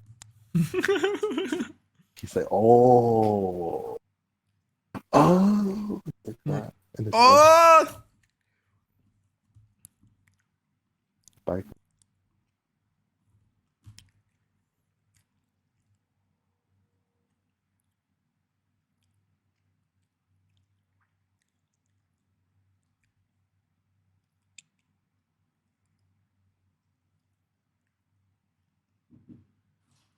I wonder how come they didn't like use this apartment building, or what are we calling it in the other movie? Hmm? I said, I wonder why they didn't use this like apartment or like this house in other Harry, movies. Norman dies, remember? So Harry moves back. It's true, but like they could just use the money or something.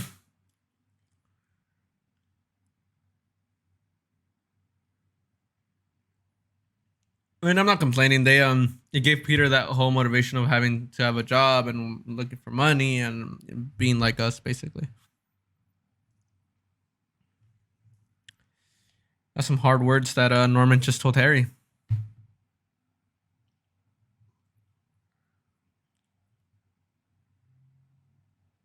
Creed was like Creed.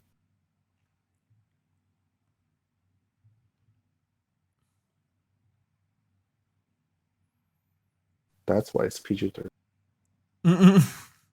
That's why it's PG-13.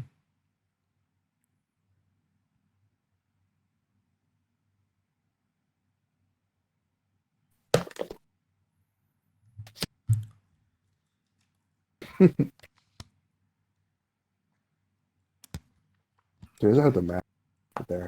As it is, What was that? it's right there. So. Nothing. Tell me how.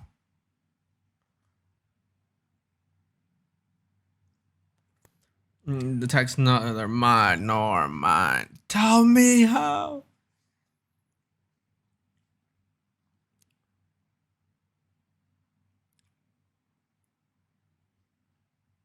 Oh, look, it's Cliff Robertson again.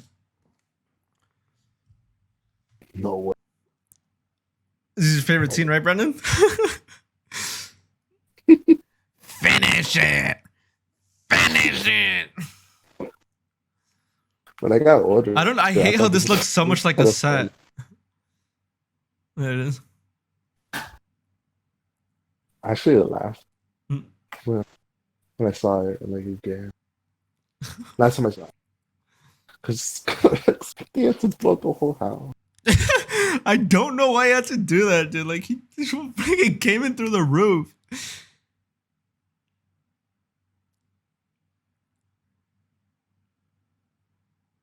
I think with every superhero movie, you always see this whole dynamic of like, this is what happens when this side of his world and this side of his world come together. Like, it's really interesting to see in superhero movies. But for the main part right now, with the future of like the whole MCU and everything, you don't really see much of that because most of these characters already publicly reveal who they are, you know? So it's like, it's not like they can live that normal life of like luxury and having wife and kids and blah, blah, blah. You see that a lot in the movies, and it's transparent. And with Spider-Man, it's more of like he's doing his best to not show who he is, not show his identity. And then when something like this happens, it breaks not only the audience's heart, but the characters' hearts in the movies as well.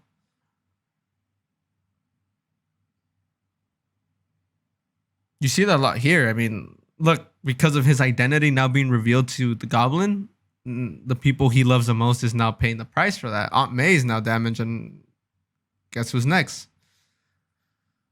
Yeah, it happens with the other movies too. Yeah. Like when Doc Ock finds out about Peter, he goes after MJ. Mm-hmm. which I'm okay with in Spider-Man 2. I just start hating it in Spider-Man 3 because the strategy gets overused. Yeah, it's true.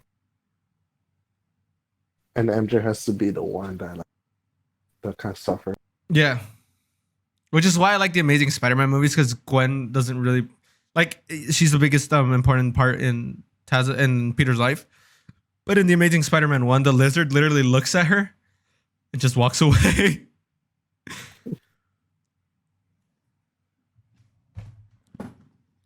And I've ever seen his face.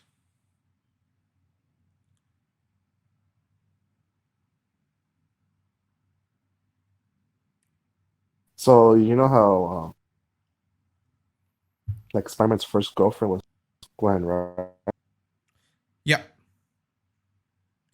Why do you think they changed it so it was not his first girlfriend, but MJS is like His go-to? his lover?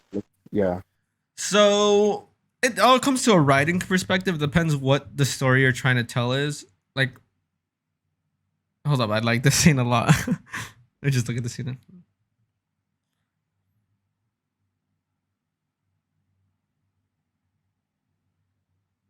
You look into her eyes. She's looking back in yours. Everything feels not quite normal.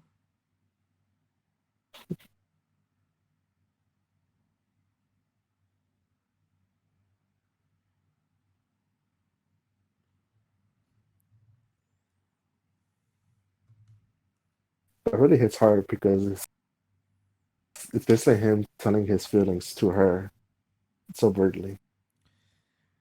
I think it hits home because you know how much he wants to be with her, you know how much he loves her, but the truth is he can't, you know? There's these literal strings and webs holding him back of him trying to pursue this woman that he loves, and it's really good. And then we have MJ on the other hand, like we brought up earlier. She has an abusive home, an abusive father, and to finally find a man who genuinely cares about her for her and not how she looks. She's obviously a really gorgeous woman in these films. That's why Flash went after her. That's why Harry went after her. And for MJ to finally find someone who doesn't care about how she looks, but about how she feels, about someone who was there to listen to her, I think it's really great. Well executed in these films.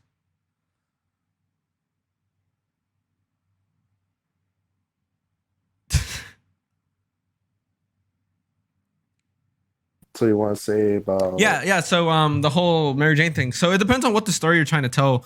Like I just brought up actually. So we have this movie where Spider-Man has to basically conflict with the villains as Spider-Man and trying to save New York, and then we have the Peter Parker story. So the story that Sam Raimi was trying to tell was the Peter Parker story about how he doesn't have a father figure, but there's this other guy who's trying to be a father figure to him, but in doing so, Harry gets jealous of all of that. That's one side of the story, right? Now that's one arc. And then on the other side, we have Peter Parker. Like we just said, he's trying to live these two lives, and they're like, I'm pretty sure in the writing room or somewhere in Sam Raimi's head, they were like, how are we gonna make Peter Parker someone we can relate to, someone we can see? And I guess they saw the MJ story was like the best story to tell for the Raimi movies. Yeah, I agree too. Because in the Amazing Spider-Man films, you don't have any of this whole abusive thing or anything, which is why they chose Gwen Stacy. And Gwen Stacy actually wasn't Peter's girlfriend up until he reached college. Yeah. Both Gwen and MJ weren't introduced in high school. That's the funniest thing is people identify Peter Parker with high school about him being a kid and everything, but most of his stories are in college or at least his adult life. Most of it isn't really high school. A big chunk of it is, don't get me wrong. But I think people misinterpret it. I think that's what the MCU is trying to follow, the high school thing. Don't get me wrong. When they announced that they wanted to do the high school thing, I was super excited about it. I was like, yes, like finally some high school stuff. I want to see some coming of age thing. And then I saw Homecoming. That's it. And You just saw it. and then I saw Homecoming, and goddamn. But don't get me wrong. After Far From Home, I gained more respect for Homecoming, and lost a crap ton of respect for Far From Home. Don't worry, guys. Though I love MCU Spider-Man. I love Tasm, and I love Spider-Man. I love each Spider-Man. So don't get that confused. Don't go be like, oh, but don't subscribe because he has a different opinion. I like them all, and we're gonna say a bunch. We're gonna say a bunch of good stuff about the MCU movies when we get there. And don't get us wrong. There's a bunch of bad stuff about the Raimi movies too, but we'll talk about that when we talk about that.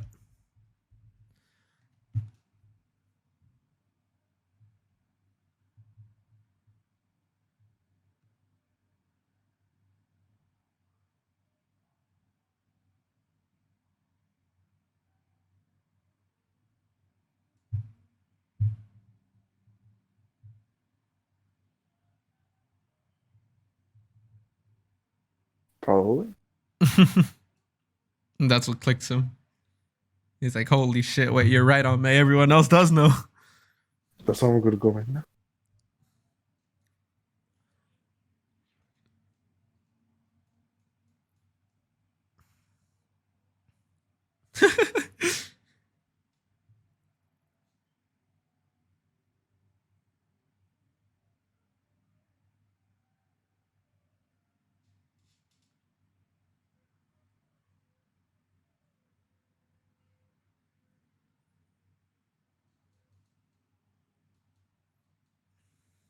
Spider-Man wants to play.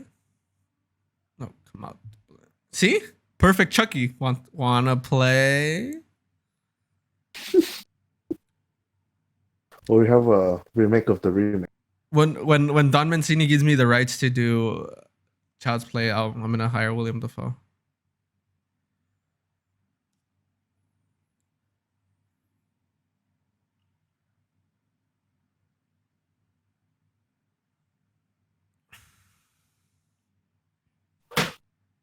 Damn.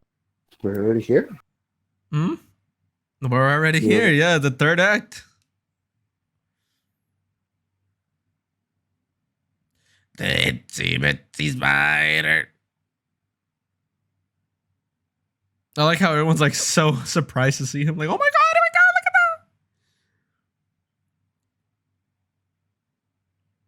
look at that. This guy is insane. Okay, you know what joke I'm about to make here, but I'm not gonna say it. Gotta wait for him. We could probably make fun of it in like 2 years.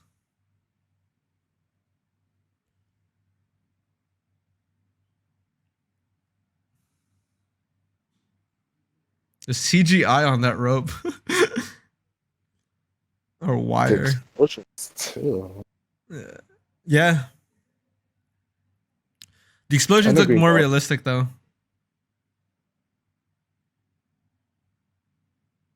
Oh my god, that Goblin CGI looks so aged. Was that me or does it actually look that aged? That looks so weird. It looked aged badly. I can't complain. Oh yeah. You know, I'm not complaining, but like it aged. Like you can't deny the fact that it aged.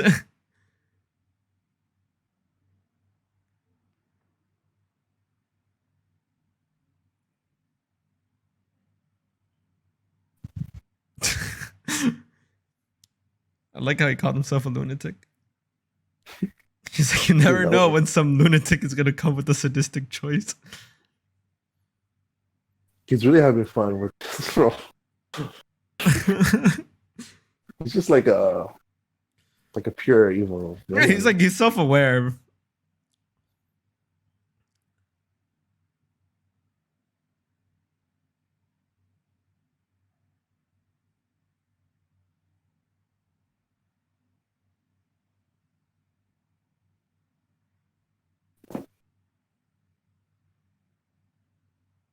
Nice shot.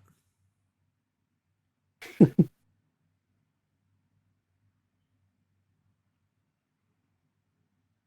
was epic. Oh, sí, muy épico.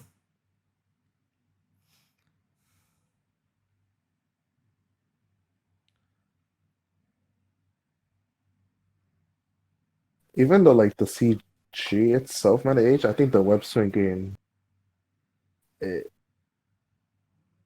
it aged well. I think in my opinion. Mm-hmm. I agree.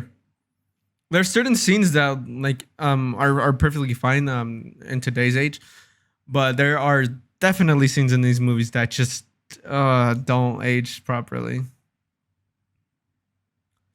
The final swing though, that one is gorgeous still. It is.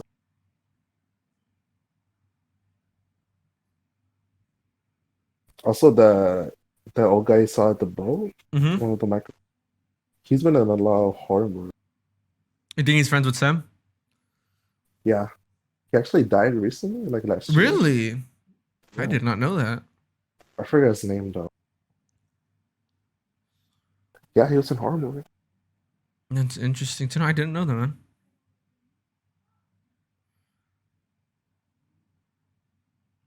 Here comes, here comes, here comes. Boom.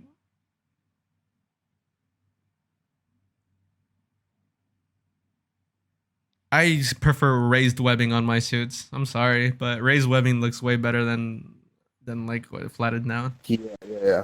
Cause with Raspberry with the lighting on, it really like Yeah, shine. it pops. It looks nice.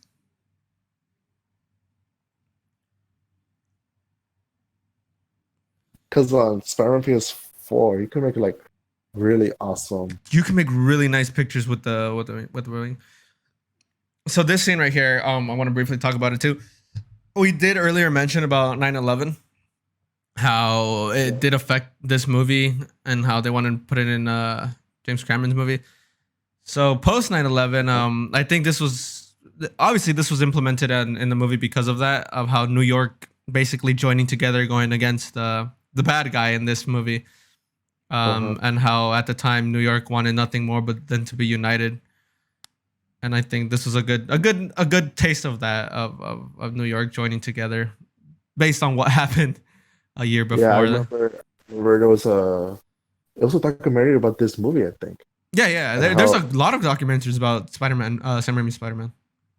and how they want to give like a feeling of hope back Yeah, to New Yorkers and Americans, basically. yeah, and I think Spider-Man choosing the movie Spider-Man, a It, character of hope and it was kind of like the perfect timing. like timing, yeah. Yeah, yeah. Because he is like the all American hero. Spider-Man is all American here. Spider-Man's from New York. Like, what other place? Like, New York is Spider-Man's a New York character, which is why Far From Home, kind of I have issues with it. But Spider-Man is a New Yorker, so it's perfect. I think it was the right movie, the right character, the right scene. It was well executed. And the end fight scene's so awesome. Mm-hmm. It's just like so creepy, like in this abandoned place. They're just looking it out. Chan Awesome disagrees though. He says this movie's PG.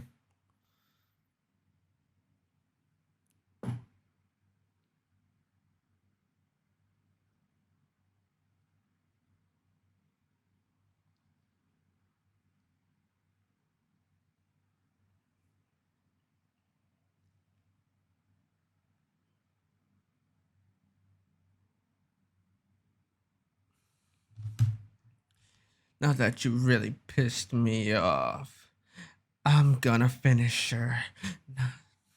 Redden, Redden, Redden.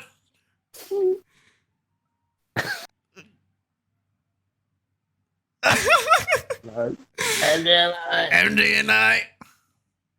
they have an interesting time. Why didn't we watch the Cartoon Network version, man?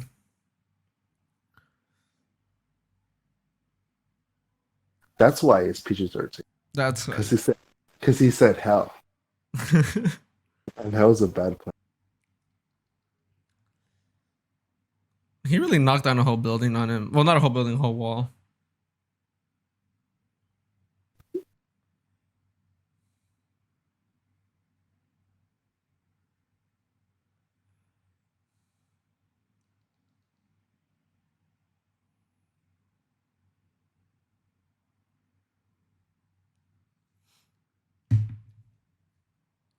No, this scene's really intense. I love the It is. whole the map. I know it gets overused in the Raimi trilogy, but I do love the whole map, the mask getting ripped and everything. Personally, the way It I is. see it, it shows the humanity side of Peter, that he's not this superhero looking out to fight crime. He's still a kid human in the under the mask. It is a train. It is a what? It's the trademark. Yeah, These yeah. movies. The whole Spider Verse motto of anyone can wear the mask.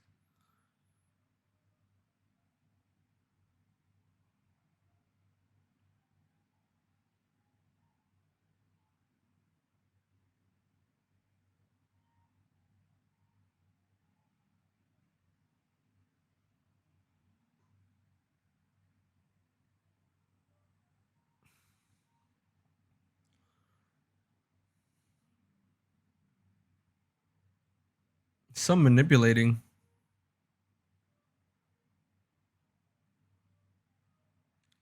And this is where Peter Parker grew up.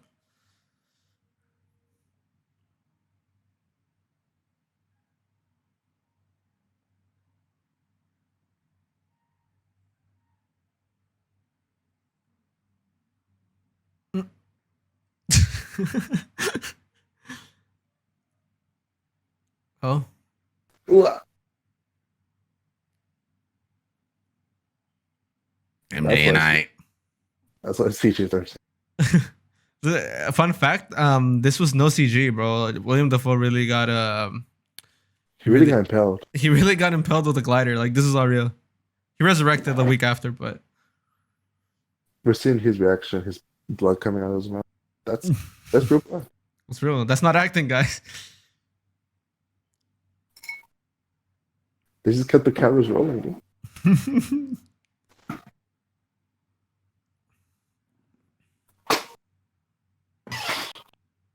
And What have you done? Ah, he's gone. I just love how they kept it going with the other movies.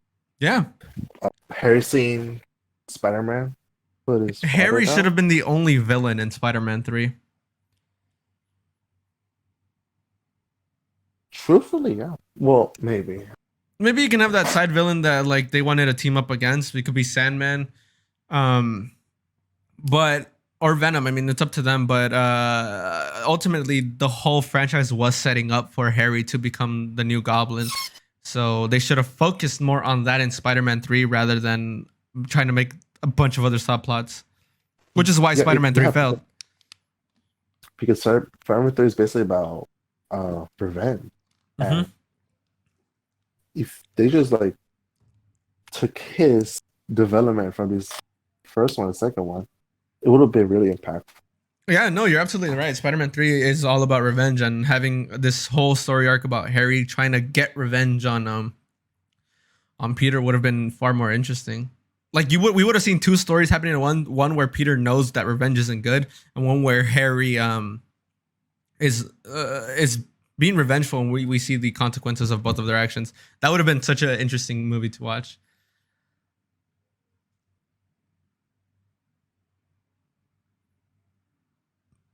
Love that quote.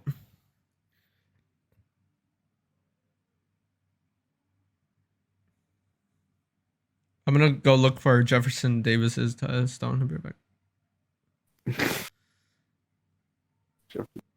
MJ is really cute in this scene. I'm just saying, bro. I don't know if you're That's where gonna she be in got. the TASM audio commentaries, but if you are, I'm just gonna be like, you know me and Emma Stone. I know you've been dating a while, dude. Me and Emma Stone have been like, she hasn't said anything, but me and her have been dating.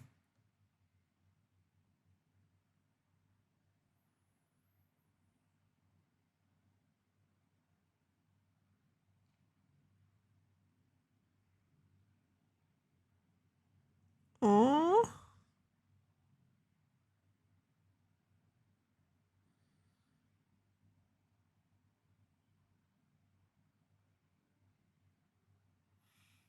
Yo, this is honestly what Far From Home because the romance in there, it's like really Oh my, there's no chemistry in Far like From Home. it's a kids channel. Far From Home tries to be something it's not. In certain areas, it does it so well. In certain areas, it just horribly does it. Which is why I like Homecoming a little bit more, because in Homecoming, Peter has a crush on Lori Harrier's Liz Allen, and in that movie, it doesn't pretend like they have something. You know, it's just Peter trying so hard to have this crush on this girl and try to be with her. Ultimately, it just ruins it, and they don't set up for anything of like, oh my god, they're gonna have a chemistry, right? And I think that that's well done in Homecoming. I give them that. But in Far From Home, they make it seem like from the beginning, Peter and Zendaya's character were supposed to like have something, and it's just I can't.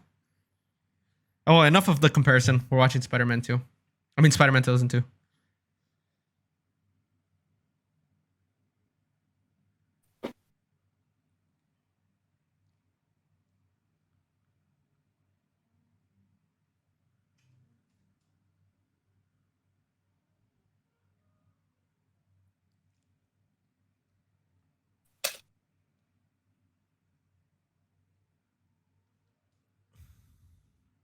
Just a friend.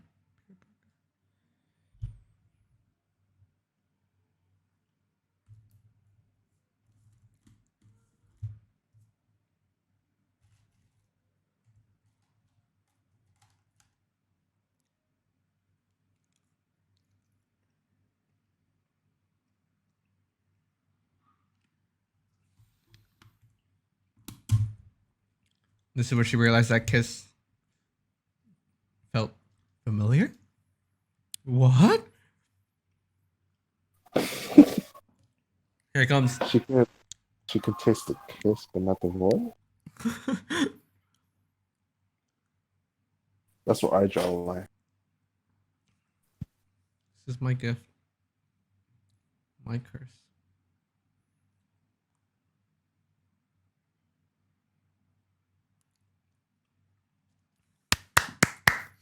The web swing, though. It's I remember gorgeous. watching the audience reaction. Like that's how I felt Yeah. when I first saw it. You saw the audience reaction too? That's how I felt. It was so Yeah. amazing. Yeah, it's so beautiful. Did you hear everyone clapped and screamed as soon as he started swinging? It's like one of those moments in like cinema where Yeah. it's deserved.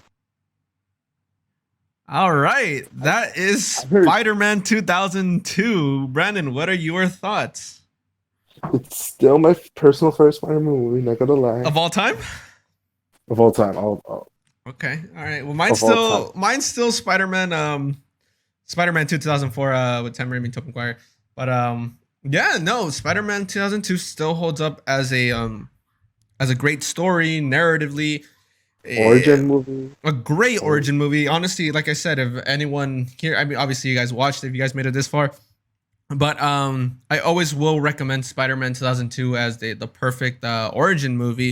If anyone wants to watch a superhero movie and says, which Spider-Man movie should I watch first? I would recommend 100% watching Spider-Man 2002. But ultimately, Brandon, what's your take? What's your like what was your favorite part basically? My favorite part. There's a lot of favorite parts, honestly. Probably the Unity Fair. The Unity Festival, yeah. Yeah, that one's pretty Like good. the whole, like everything, like the beginning when they were just talking, and then Spider-Man Peter does his heroic moments. Mm-hmm. It's just so well shot and edited. Oh yeah. What about you though? I think mine would be. I like drama in movies, obviously. So I think my favorite scenes always tend to be the ones where like more human side of things are shown. So I want to say either the part where he's talking to Aunt May about how he's meant for great things, or the part where he's talking to Uncle Ben in the car, because that's really the defining moment of Spider-Man. You know, if without Uncle Ben, without the whole learning responsibility, the revenge, remorse, there is no Spider-Man, you know? Yeah, yeah.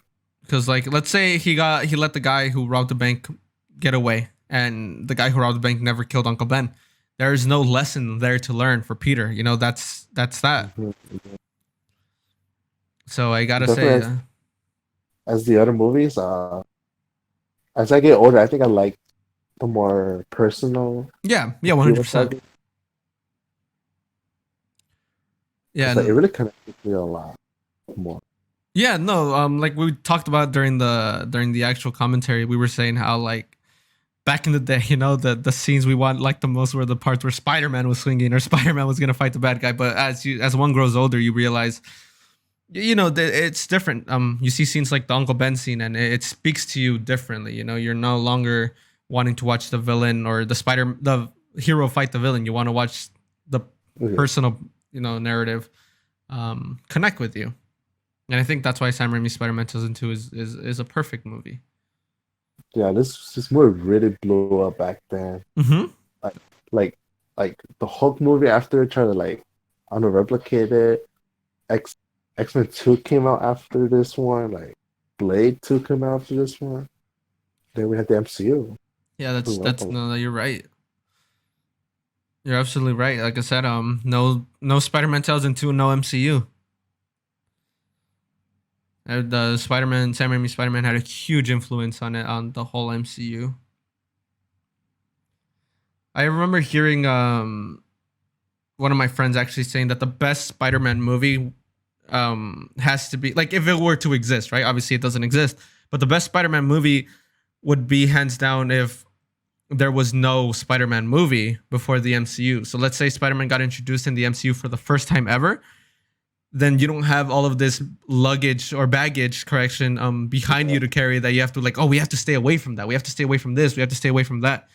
They don't have to do that if Spider-Man was never made in 2002 and made into the MCU directly. It's like they have a fresh piece of paper and they could finally introduce Uncle Ben, finally do all these things. But with that said, we would have never gotten all these beautiful stories with it.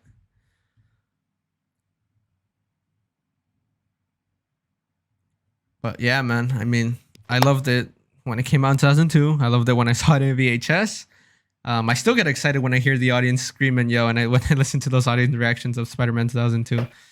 And I'm gonna love it till the end of time. I don't know what MCU Spider-Man 3 is gonna be, but as of right now, Spider-Man 2 2004 is my okay. Well, actually, before I say that, actually, you saw how great this movie was, right? Yeah. Yeah. Okay. So imagine if Sam Raimi did that again. But better. But better. That was honestly like a really hard job to do. Mm-hmm. Like I wish I would have seen this one in theaters, but I did see Spider-Man 2 in theaters. Unfortunately, I did not see Spider-Man in theaters. I saw my first Spider-Man flick in theaters, which is as embarrassing to say is in fact Spider-Man 3. Which I don't hate. I'm just saying it's embarrassing that I had to wait till 2007 to watch a Spider-Man movie in theaters. Oh, I saw it 2004, bro. Well, lucky you. All right. Well, oh yeah, you go ahead. And any final comments? My bad. I didn't mean to cut you off. Perfect movie. Go watch it. And, well, I mean, if they finished through the audio commentary, I'm sure they watched it. Type in the comments. I don't know. Type in the comments. Well, like you said, if you want to be one of these audio commentaries, obviously the first one had to be just me and him as we had to remaster. Oh, by the way, 6 years later, Brandon, we finally remastered it in HD out there. Finally, we're no longer kids. We're full as grown adults who made an audio commentary for you guys to enjoy. No, none of that kid stuff. No phone, microphone, recording. None of that. But with that being said, though, 6 years later, we finally remastered and we're so happy to do it. We're so happy to be doing Spider-Man 2, 3, The Amazing Spider-Man, you guys get the idea. We're going to be doing all of that very, very soon. Spider-Man 2 2004 will be coming out next week. Hopefully, we're going to record it the same day and upload it the same uploading schedule. So keep an eye out for that. If you guys want to be a part of this, make sure to comment why Spider-Man is your favorite superhero, and make sure to be subscribed to the channel. If you're not subscribed, you will not be eligible to enter one of these audio commentaries. So make sure to subscribe, make sure to comment either on this video or on the audio commentary trailer. We have an audio commentary trailer which you can comment that as well, and we'll be able to review all of them, and we'll be choosing the one. We'll be either choosing or randomizing which one's going to be in the audio commentary. So we're gonna try to do it as fair as we can. So with that being said, Spider-Man 2 will have another guest. Maybe it might be 3 of us, 4 of us, but we'll be definitely doing Spider-Man 2 2004 next week. So hopefully we see you guys there. Let me know what you guys think in the comment section down below. If you guys enjoyed, make sure to hit that subscribe button, hit that like button, share it with your friends, share it with your grandma, share it with your fish, your dog. I don't care who you share it to. I'm kidding. Just share it to everyone you want. And remember, guys, keep on.